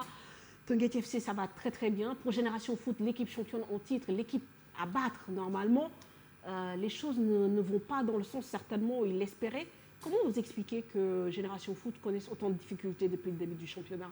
Oui, surpris comme tout le monde parce que voilà, Génération Foot, c'est une équipe qui avait déjà précédé les autres clubs sénégalais dans la préparation parce qu'il y avait les impératifs de la Ligue des Champions. Ils avaient franchi un tour. On a pensé également que cette expérience-là de ces tours franchis en Ligue des Champions allait leur servir, mais on a noté une certaine cassure dans la dynamique de cette équipe-là. Je ne sais pas si c'est le report ou le démarrage tardif du championnat qui a engendré cela jusqu'à un peu démotiver, ou je ne parlerai pas de démotivation, jusqu'à un peu en fait retomber cette dynamique-là de Génération Foot. C'est une grosse interrogation, mais le parcours aujourd'hui Génération Foot dans cette Ligue 1 sénégalaise-là est surprenant quand même parce que c'est une équipe qui dispose de moyens, qui a son centre de formation, ses terrains d'entraînement, tout son staff, contrairement à d'autres équipes qui louent des stades pour s'entraîner. C'est pas le cas. Aujourd'hui, cette équipe qui enchaîne ces contre-performances-là dans ce championnat-là, ça veut dire qu'il y a quelque chose, quand même, un ressort s'est cassé. Il faut vite essayer de trouver ce ressort-là. L'attitude de Djiby Fall, parce qu'on ne va pas demander peut-être à Amadou et Pape qui sont peut-être pas bien à l'aise pour parler d'un autre club, mais l'attitude de Pape Djibril Fall qui dit non, il ne démissionne pas. À un moment donné, est-ce que les joueurs ne lâchent pas aussi un entraîneur? Parce que dans un vestiaire, il peut y avoir cette cassure-là. Peut-être qu'il reste là par fierté, mais est-ce que le départ de Pape Djibi ne peut pas créer un déclic psychologique? Oui, c'est vrai que parce que moi, en tant qu'entraîneur, on ne va pas me pousser à la démission parce que j'ai fait des contre-performances. Avant ces contre-performances-là, j'ai eu à réaliser des résultats, même si le métier d'entraîneur est le poste le plus ingrat dans le football. Un jour, tu es porté au firmament, l'autre jour, tu es voué à la guillotine. C'est le poste le plus ingrat. Et l'autre chose qu'il faut regarder également, peut-être ça peut être l'explication, parce que Djiby Fall n'est plus avec son adjoint qui était un éducateur, un formateur dans ce centre de formation-là à Génération Foot, en la personne de Djiba. Djiba maintenant n'est plus son adjoint. Est-ce qu'aujourd'hui les joueurs ne font pas une fronde sous-marin là pour soutenir ce Djiba qui n'est plus avec Djiby Fall? C'est une question qu'on doit se poser également. Mais moi, je ne suis pas un adepte et un philosophe de la démission quand ça ne va pas. Non, il faut jamais lâcher le morceau. Pape, vous êtes un entraîneur. Parfois aussi, il arrive que les joueurs n'adhèrent plus au discours. Est-ce que vous le sentez? Est-ce que vous savez qu'à un moment donné, peut-être, il faut créer un déclic? Parce qu'on ne peut pas, comme on dit, virer tous les joueurs. Il est toujours plus facile de se séparer d'un entraîneur. Malheureusement, on fait un métier ingrat, comme il l'a bien dit. Quand ça ne marche pas, c'est plus facile de virer un entraîneur que de virer tous les joueurs. Mais c'est sûr, après moi, c'est une équipe que j'ai pas peur en fait pour eux, parce que je sais qu'ils vont s'en sortir de là où ils sont, parce qu'ils ont des joueurs et aussi le staff. Aujourd'hui, parfois, ça peut arriver qu'il y a la confiance, parce que quand tu as des jeunes joueurs et tu ne gagnes pas, doute s'installe et la confiance n'est pas là, c'est difficile. Après, je pense avec un déclic où ils vont gagner un match, je pense que ça peut le faire. Mais après, aujourd'hui, c'est dur pour eux, mais ce n'est pas leur place. Tout à fait. Et puis, il y a la malchance du mal classé aussi. Exactement. Parce que souvent, on parle de Djiby Fall, c'est vrai. Quand on regarde bien les matchs de Génération Foot, même le contenu, mais il n'est pas mal. Le contenu est bon. Le contenu moi, est bon. J'ai joué, je suis suis parti gagner là-bas. Mais le contenu est bon. Mais après, il ne faut pas oublier, il jouait ces 2 derniers matchs, il jouait contre les 2 gros, il jouait contre Dakar Sacré-Cœur. Et contre Dakar Sacré-Cœur, ils avaient largement les moyens de marquer beaucoup de buts avant même cette égalisation, ce penalty concédé. Mais bon, la malchance, du mal classé, souvent. Spirale négative. Souvent. Moi, je pense que d'abord, c'est une belle équipe, je les ai vus jouer. Ce qui les est arrivé maintenant, c'est quelque chose qui les a normalement surpris, mais je pense qu'ils vont s'en sortir. Parce que d'abord, ils ont l'équipe, et de deux, c'est un centre, comme on dit, toutes les conditions sont réunies, mais maintenant, comme l'a si bien dit Mam, est-ce que maintenant le discours passe? Parce que ça, c'est un facteur bloquant. En plus, samedi, je pense qu'ils mettent une partie des titulaires sur le banc. Je pense que c'est une façon de secouer un peu le cocotier. Parce que là, quand tu enchaînes 6 défaites, il y a un problème. Il y a un problème quelque part. Pape Lamine dit qu'il n'est pas adepte de, non, il y a problème la démission, quelque part. mais dans le foot européen, tu fais si mais défaite. c'est vrai, il y a problème. Mais quand même, la saison de Génération Foot quand même ne démarre pas avec, je sais pas, le début de saison du championnat, avec la Ligue 1 quand même. Il y a eu plein de choses qui se sont passées durant l'été avec cette campagne africaine, avec le Zamalek. Ensuite, il y a eu cette élimination que personne n'attendait face à cette équipe d'étudiants. Tout ça, quand même. Ils ont perdu des joueurs. Voilà, ils ont des joueurs qui sont partis, qui sont revenus. On ne sait pas dans quel état psychologique. Je pense que quand même, il y a plein de choses là-dedans. Mais bon, seuls ceux qui sont dedans savent vraiment ce qu'il en est. On va parler de l'équipe de Pape Thiaw. Moi, j'ai envie de dire l'équipe reine des matchs nuls dans ce championnat de Ligue 1. Ça ne progresse pas. Déjà 7 enregistrés depuis le début du championnat. Donc, difficile dans ces conditions de progresser et de faire un bond au classement. Les Galactiques se sont encore contentés du partage des points face à Diambar au stade Fodé-Wade. Diambar également une équipe qui peine à domicile. On voit le match avec les images de Diambar FC. L'équipe de Diambar n'a toujours pas gagné à domicile et est tombée sur l'équipe reine des matchs nuls en Ligue 1 depuis le début de la saison. 6 rencontres où les joueurs de Pape Thiaw ont partagé les points avant cette opposition contre Diambar. Résultat, les deux équipes n'ont pas changé de fusil d'épaule à l'issue de cette 11e journée de Ligue 1. Diambar n'a toujours pas réussi à s'imposer à domicile. NGB a encore concédé un nul. Suite à une erreur du gardien de Diambar, François Diba, les Galactiques ouvrent le score à la 51e minute grâce à Alimba. Les hommes de Boubacar Gadiaga égaliseront dans les 10 dernières minutes suite à une belle incursion de Bilali Diallo sur le côté gauche. Un nul qui ne fait l'affaire d'aucune des deux équipes. Un seul point sépare les deux. Niaritali reste englué à la 11e place avec 12 points. Diambar est dans le ventre mou du classement avec 13 points à 14 points du leader. Alors, Pape, c'est vrai que les matchs se suivent plus ou moins et se ressemblent. Vous concédez beaucoup de matchs nuls et c'est vrai que, bon, au plan comptable, ça n'aide pas en fait. Oui. C'est un problème d'effectif. Comment vous expliquez ce nombre de matchs nuls assez impressionnant? Bon, après, il ne faut pas oublier qu'on fait match nul contre Tenguet FC. Ouais, bravo, mais... Non, il ne faut pas oublier, même si... Non, voilà. On n'oublie pas, mais ça fait partie des 6 et 7 matchs nuls. Dakar Sacré-Cœur, qui sont presque des prétendants du titre. Donc, il y a ça. Et aussi à Diambar, je pense qu'on prend une belle équipe qui fait des belles choses. Et qu'on est parti là-bas, on est au score. Après, on prend sur un but litigieux que je ne veux pas en parler. Donc, je préfère faire l'impasse. Ouais. Aujourd'hui, je pense que sur ce match, on méritait les 3 points. Mais après, sur ce but...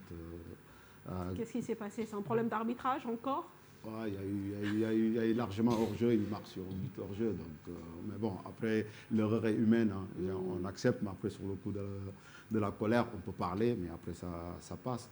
Aujourd'hui, c'est sûr qu'en faisant des matchs nuls, quand on dit 3 matchs nuls, ça fait une victoire, 2 défaites. Donc, on n'avance pas. Ouais. Vous, Pape Thiaw, vous faites partie de cette vague de jeunes entraîneurs quand même qui ont intégré cette Ligue 1 sénégalaise. Et souvent, on disait que quand même dans ce championnat, les entraîneurs sont un peu des peurs sur le plan tactique. Ils ne prennent pas de risques. On dirait que vous êtes venu, quand même, vous n'avez pas changé la donne.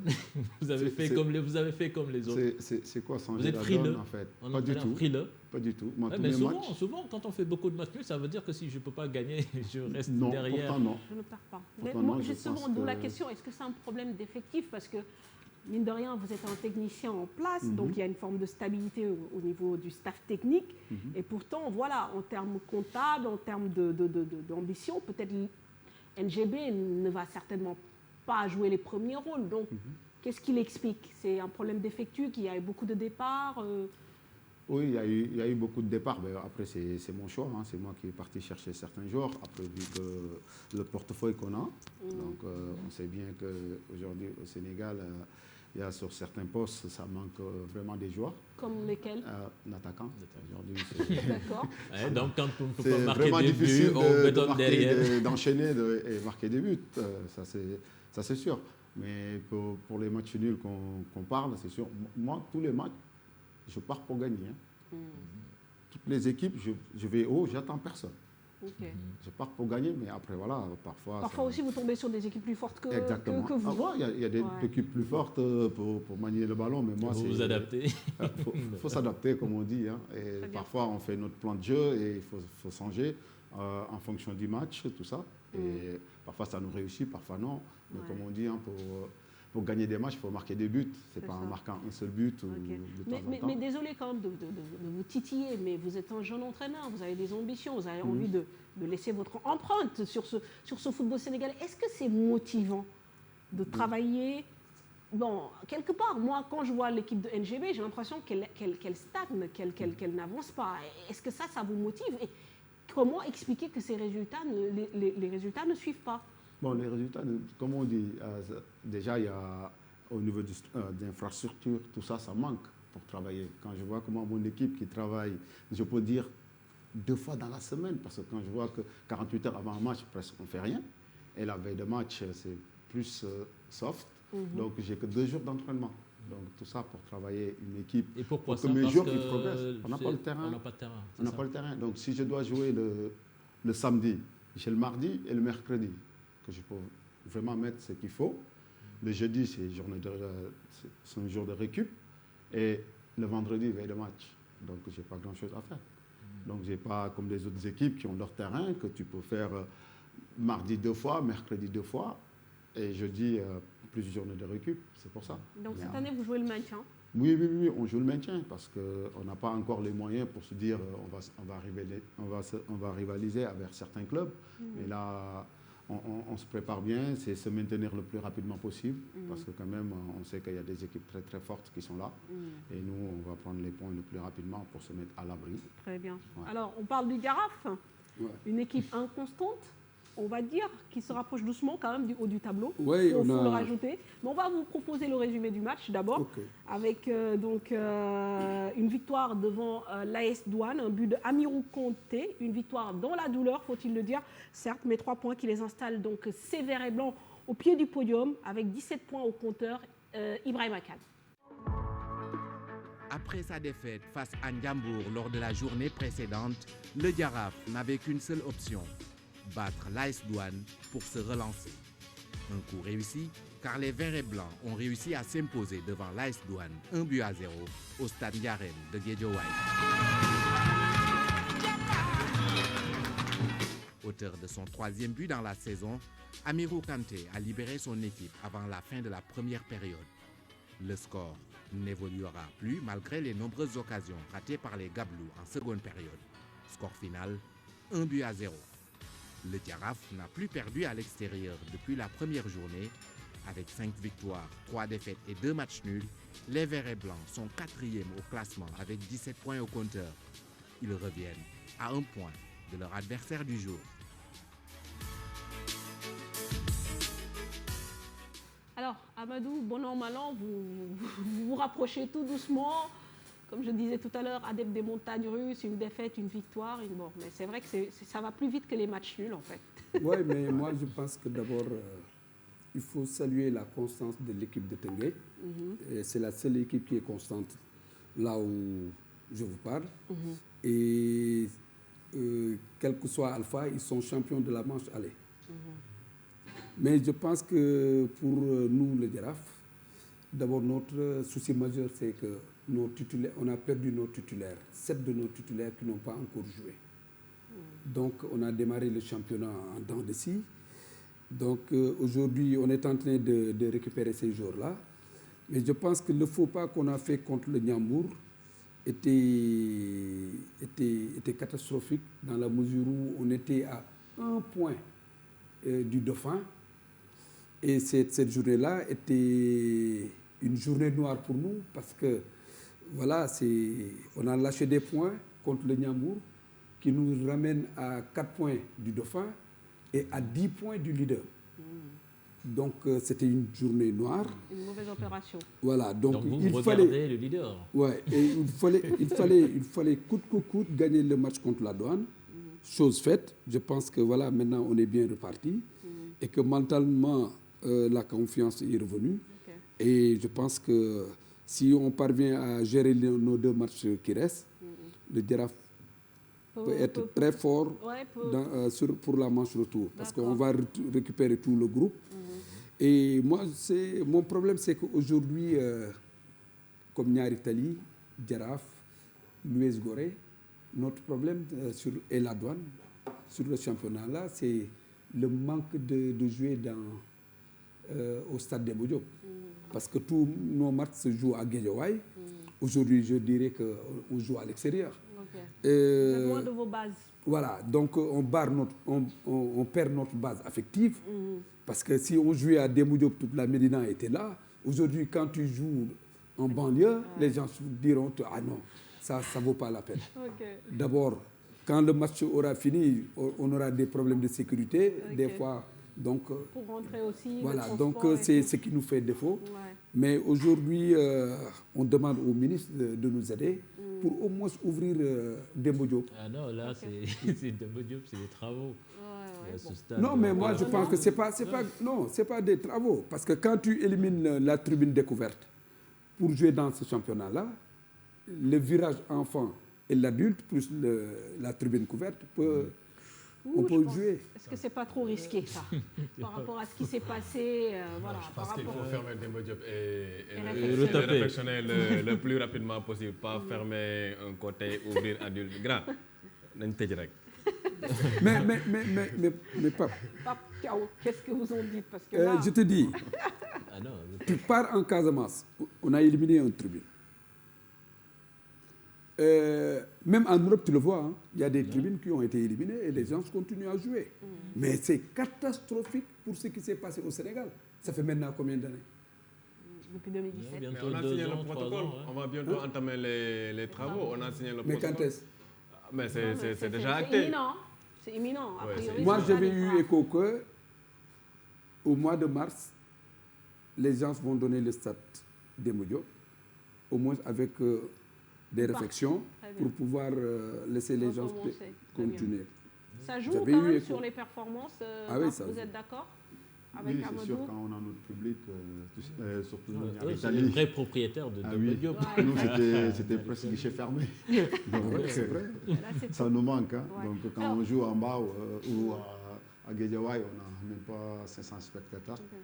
Pour le Jaraaf, la course au titre, vous y croyez? Vous avez bien envie sûr, de bien sûr. postuler? Rien n'est perdu. On a démarré une compétition, il faut la terminer.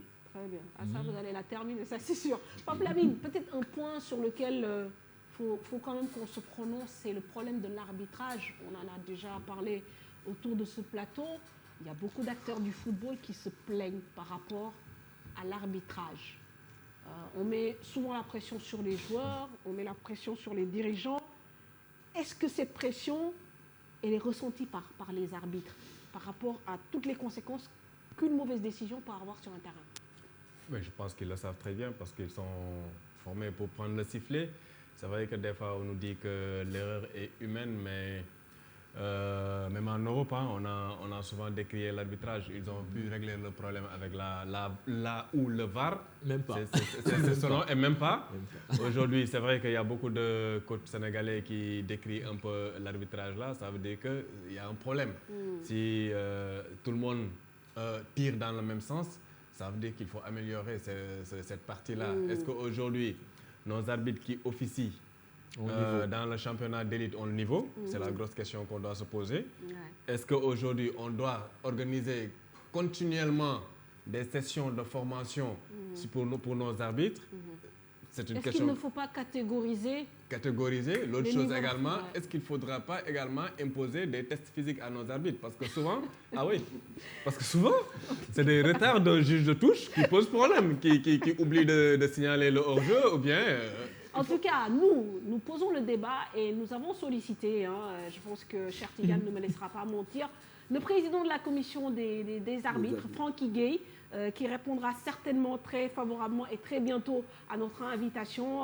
Bon, il n'a pas pu sur les dernières semaines, certainement pour des contraintes, mais ce serait intéressant quand même qu'on puisse avoir la voix autorisée sur ce plateau, parce que c'est un problème qui se pose de manière d'année en année et de journée en journée, et il est temps peut-être de mettre le doigt sur la plaie, et ça c'est un souhait en tout cas de l'équipe de Sport à la Une d'inviter Franck Higuet, président de la commission des arbitres, donc qui est la voix autorisée.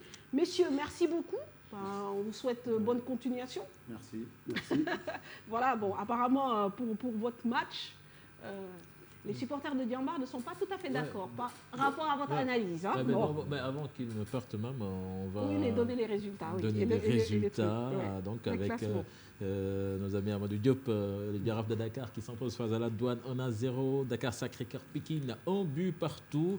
TFC Génération Foot 2-1. Diambar NGB, 1 but partout. Gorée Casasport, 0 but partout. Stade de Mbour, Snaps 2-0. Ndiambour pour Mbour Petite Côte, victoire de Mbour Petite Côte 2-1 au classement. Donc Teungueth FC leader avec 27 points, suivi de Dakar Sacré-Cœur deuxième avec 19 points, troisième l'AS Douane avec 18 points, et puis en bas de tableau 13e Génération Foot 9 points, moins 5, 14e Snaps de Thiès 9 points également, moins 5. Voilà, c'est l'occasion aussi de faire un coucou à Chergay, le coach de Stade de Mbour, qui a gagné ce week-end et qu'on attend aussi avec impatience, même quand il ne gagne pas sur le plateau de Sport à la Une. Voilà, c'est dit. On dit également un bonjour à un monsieur qui nous suit, qui s'appelle Fallou Tcha. Il habite à Tchadiaï. Il est venu jusqu'à Rufisque pour regarder le match de Teungueth FC. Le lendemain, il est parti à Louga pour regarder le match de Ndiambour, un féru de foot, et qui supporte Mbour Petite Côte, à qui on a promis aussi de faire un coucou. Mbour Petite Côte qui seront en Casamance la semaine prochaine. Très bien. J'espère qu'il ira à Ziguinchor. Ce monsieur, il est passionné. Il s'appelle Fallou. Alors, non, il rencontre le Giraffe. Mbour Petite Côte. C'est votre prochain adversaire. Ouais. Bon, mais je pense que ce sera la dernière journée avant la trêve. Très bien. En déplacement en Casamance. Pape Lamine, merci. Oui, merci, Mam. Toujours un plaisir d'être sur ce plateau de Sport à la Une. Okay. Merci, Pape. Ciao. Merci, comme on dit. Hein. Toujours un plaisir d'être là. Bonne chance pour la suite. Merci. Merci, Amadou. Merci, maman. Donc, comme on dit, bonne chance à vous. Ça a été un grand plaisir. Plaisir partagé. On va vous raccompagner avec une randonnée pour la paix en Casamance. 50 cyclistes de Vélo Passion qui sont revenus à Dakar ce week-end après avoir fait le parcours Dakar-Ziguinchor avec leurs 2 roues afin de transmettre un message de paix. Les participants sont satisfaits de l'organisation. Mission accomplie.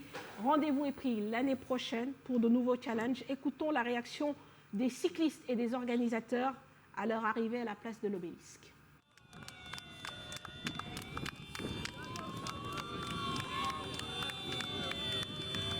C'est une activité qu'on a commencé depuis l'année passée.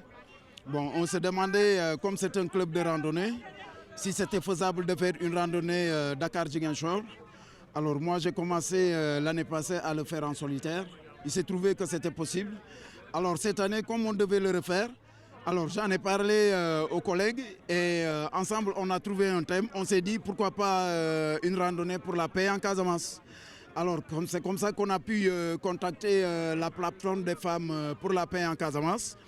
Et on est rentré en partenariat avec eux.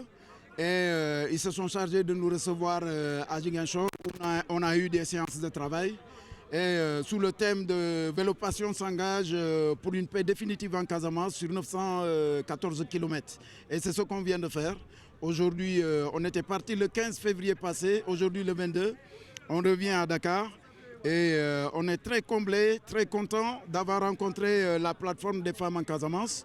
On a aussi rencontré beaucoup de structures qui font du social à Ziguinchor, avec lesquelles on a pu débattre et faire des visites de proximité. C'était vraiment intéressant pour une fois la paix en Casamance. Nous, on s'engage. J'ai su que je pouvais me surpasser, je pouvais faire de grandes choses, j'avais des capacités de faire des choses extraordinaires et aussi pareil de montrer que je pouvais me surpasser, je pouvais faire rouler comme les valides. Nous avons accompli une mission qui au départ n'était pas évidente parce que ce n'est pas tout le monde qui pouvait rallier Ziguinchor et revenir alors qu'il ne l'avait jamais fait.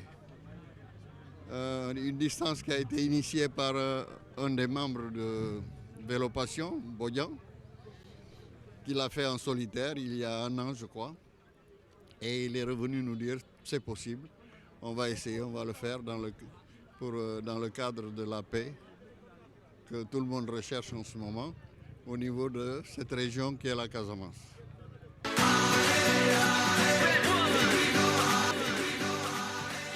Et nous ont rejoint sur ce plateau Madio Père et Mamadou Ndiaye. Messieurs, bonsoir. Mamadou, bonsoir. Bonsoir, Mme Fatou. Bonsoir, cher. Bonsoir aux téléspectateurs. Madio, maa ngi lay nuyu.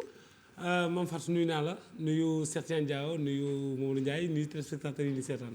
Très bien. Alors, dis juste donner une information. Le week-end prochain, TFC va se déplacer à l'AS Pikine et ce sera l'occasion pour les Pikinois de fêter les 20 ans de Adam Mbaye qui est un joueur cadre de cette équipe pikinoise. Information donnée aussi par un Pikinois, Amadou Sey, qu'on salue au passage, monteur ici au groupe Futur Média. Il devient une légende, Adam Mbaye. Tout à fait.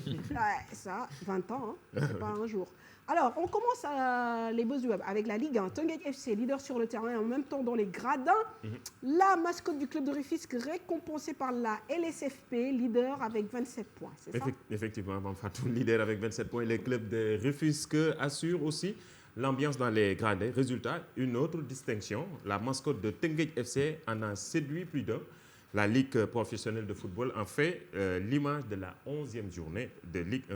Une excellente semaine pour le club rufisquois, mais aussi pour le club que dirige Youssouf Dabo, comme vous le voyez sur ces images. En tout cas, une belle récompense pour terminer la semaine. Exactement. On va parler de la Ligue 1 française. L'attaquant sénégalais Mbaye Niang qui offre la victoire à Rennes sur Nîmes 2-1. Les supporters apprécient la prestation du Sénégalais. Mbaye Niang maintient le stade rennais sur le podium après son doublé, félicité par les supporters juste après la rencontre. Regardez.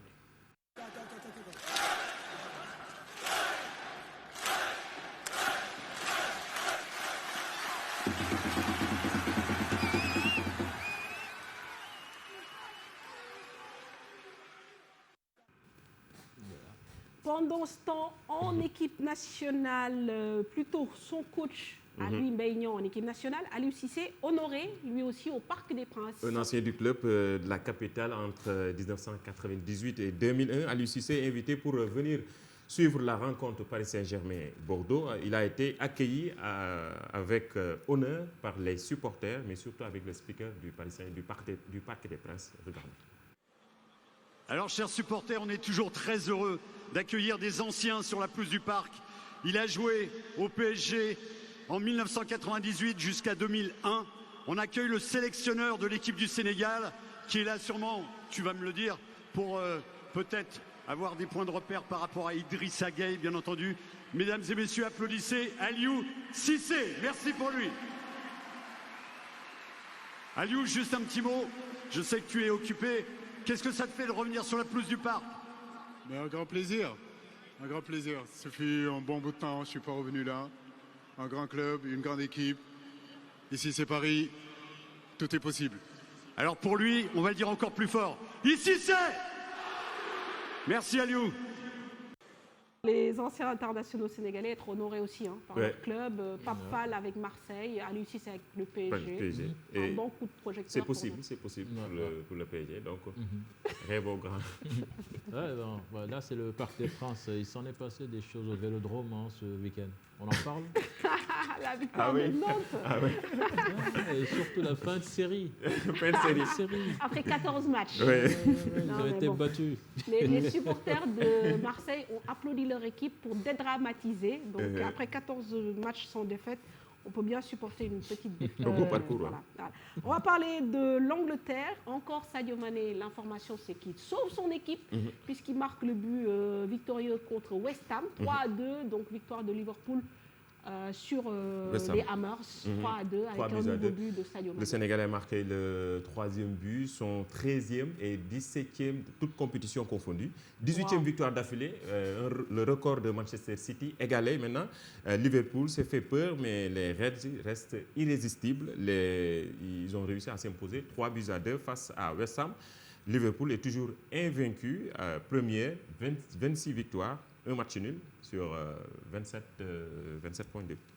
Une interview croisée réalisée par nos confrères de Canal+. L'attaquant sénégalais et guinéen parle de leur relation avec le coach Jürgen Klopp, mais surtout leur ambition personnelle en Afrique. Sadio Mané en a profité pour donner une anecdote bien croustillante sur Naby Keïta. Regarde, il l'a eu. Hein.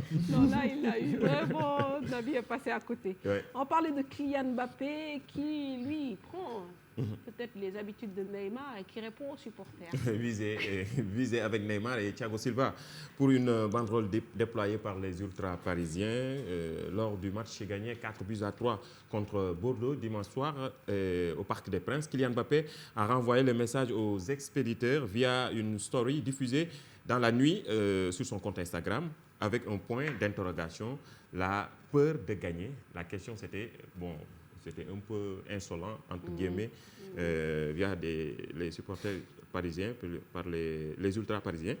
Et il a répondu la peur de gagner avec un point d'interrogation, pour juste une manière pour lui de répondre aux supporters, aux ultra-parisiens.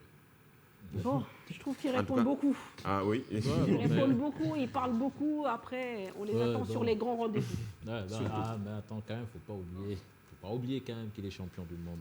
Oui, mais champion du monde, mais s'il est à Paris, c'est pour faire gagner la Ligue des Champions. Champion, ça viendra, il est jeune. Essayer de dépasser les caps de moi, je pense qu'il prend un peu le chemin de Neymar à force de vouloir tout le temps se prendre la tête.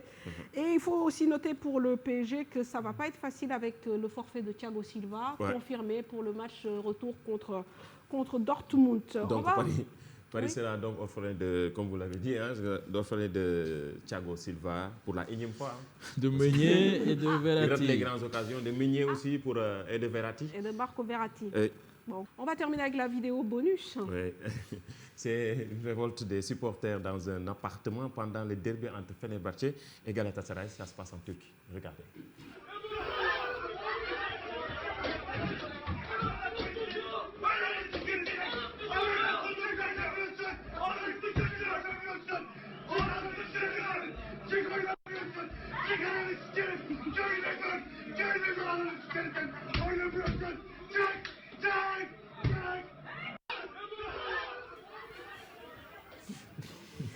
Ils ont perdu au pari, eux. Oui, c'est vrai. Voilà. Merci Momodou. Dans quelques instants, le hippisme avec Madio Père.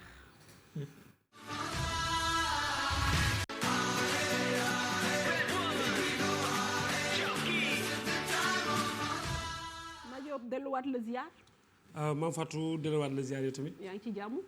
waaw maa ngi ci jàmm bu baax a baax. alors journée dimanche bi nan la demee. waaw journée dimanche bi moo nekkoon 4e journée bu saison course hippique 2020 foofu ca hippodrome Ndiaw Macodou Diop bu Thiès kaay dem nag ñoom woon fa 5 catégories moo fa doon daw ci course boobu nga xamante ni moo nekkoon 4e journée. Premier course bi ñu ko doon daw ñoom ñoo nekkoon près de 3 ans yi ñu ngi doon daw ci distance 1650 mètres. bi ñu dawee ba teel ki jaraw gàddu gi moo nekk Moussine ci temps wu 2 minutes 22 secondes. Deuxième bi nekk Delphinia, troisième bi nekk Papis, quatrième bi nekk Salimar, cinquième bi nekk Talisman. Deuxième course bi ñu ko doon daw ñoom ñoo nekk près de 2 ans yi ñu ngi doon daw ci distance su 1200 mètres. bi ñu dawee ba teel ki jaraw gàddu gi mu nekk Express ci temps wu 1 minute 33 secondes. Deuxième bi nekk Moudjahid, troisième bi nekk ki nga xamante ni mooy Maguette Diop. Quatrième nekk Miss Yacine, cinquième bi nekk Marie Père.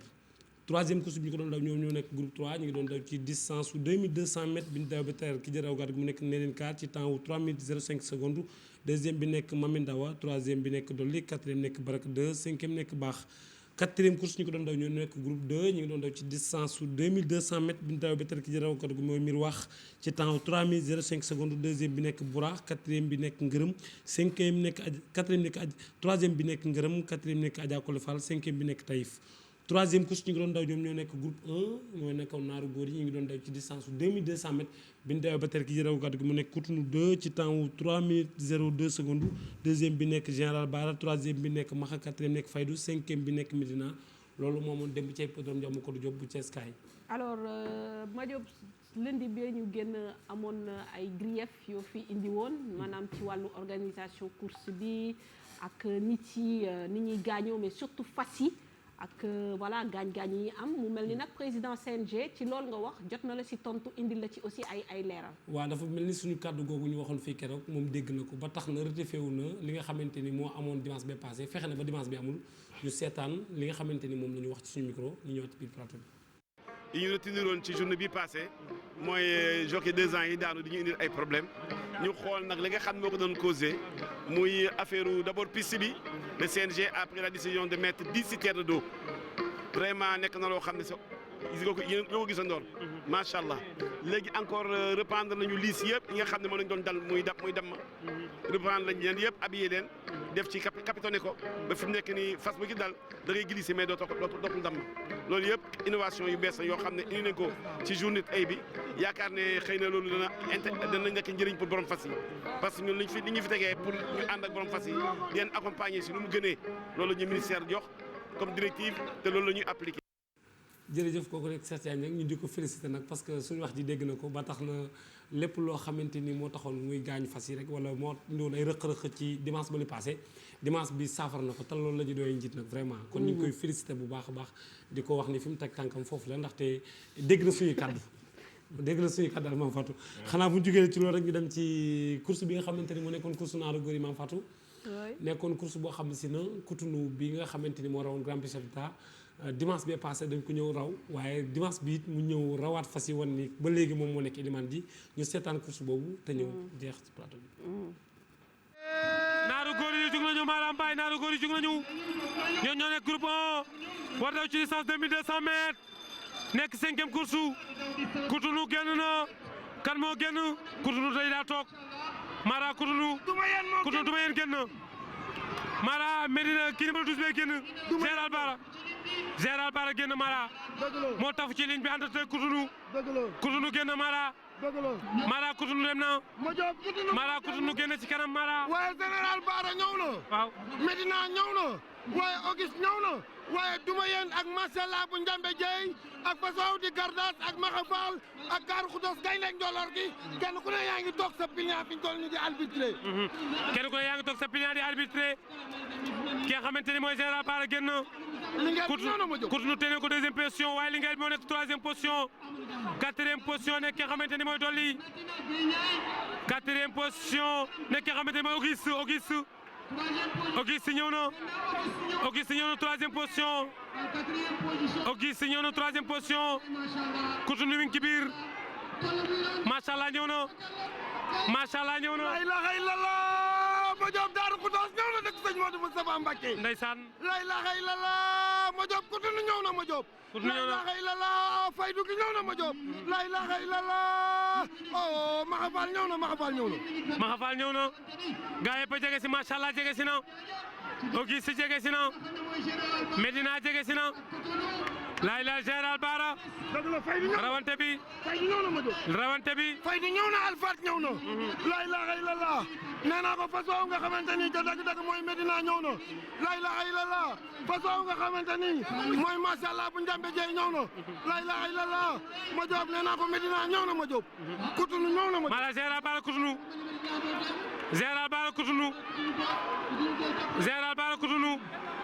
Cotonou jàpp na ko Général Bara Cotonou dem na Mara Cotonou dem na Mara Cotonou dem na Mara Cotonou dem na Général Bara ñëw na Cotonou Général Bara Fall ñëw na. Mara Cotonou Général Bara. Maxa ñëw na Maxa ñëw na. Cotonou Général Bara. Cotonou Général Bara. dëgg la. Cotonou moo nekk ci kanam. dëgg la. Cotonou nekk ci kanam. la ilaha illallah. Cotonou nekk ci kanam. Cotonou nekk ci kanam. la ilaha illallah. Cotonou nekk ci kanam. Cotonou nekk ci kanam. Cotonou nekk ci kanam. la ilaha xoolal ci Cotonou nekk ci kanam. la ilaha xoolal ci ndaw. Cotonou nekk ci kanam. Cotonou nekk ci kanam. Cotonou nekk ci kanam. Cotonou nekk ci kanam. Cotonou nekk ci kanam. attention les gis. Cotonou nekk ci kanam. la ilaha illallah. Cotonou nekk ci kanam. Cotonou. Premier Cotonou. Deuxième Général Bara. Troisième Bara, quatrième Faydu.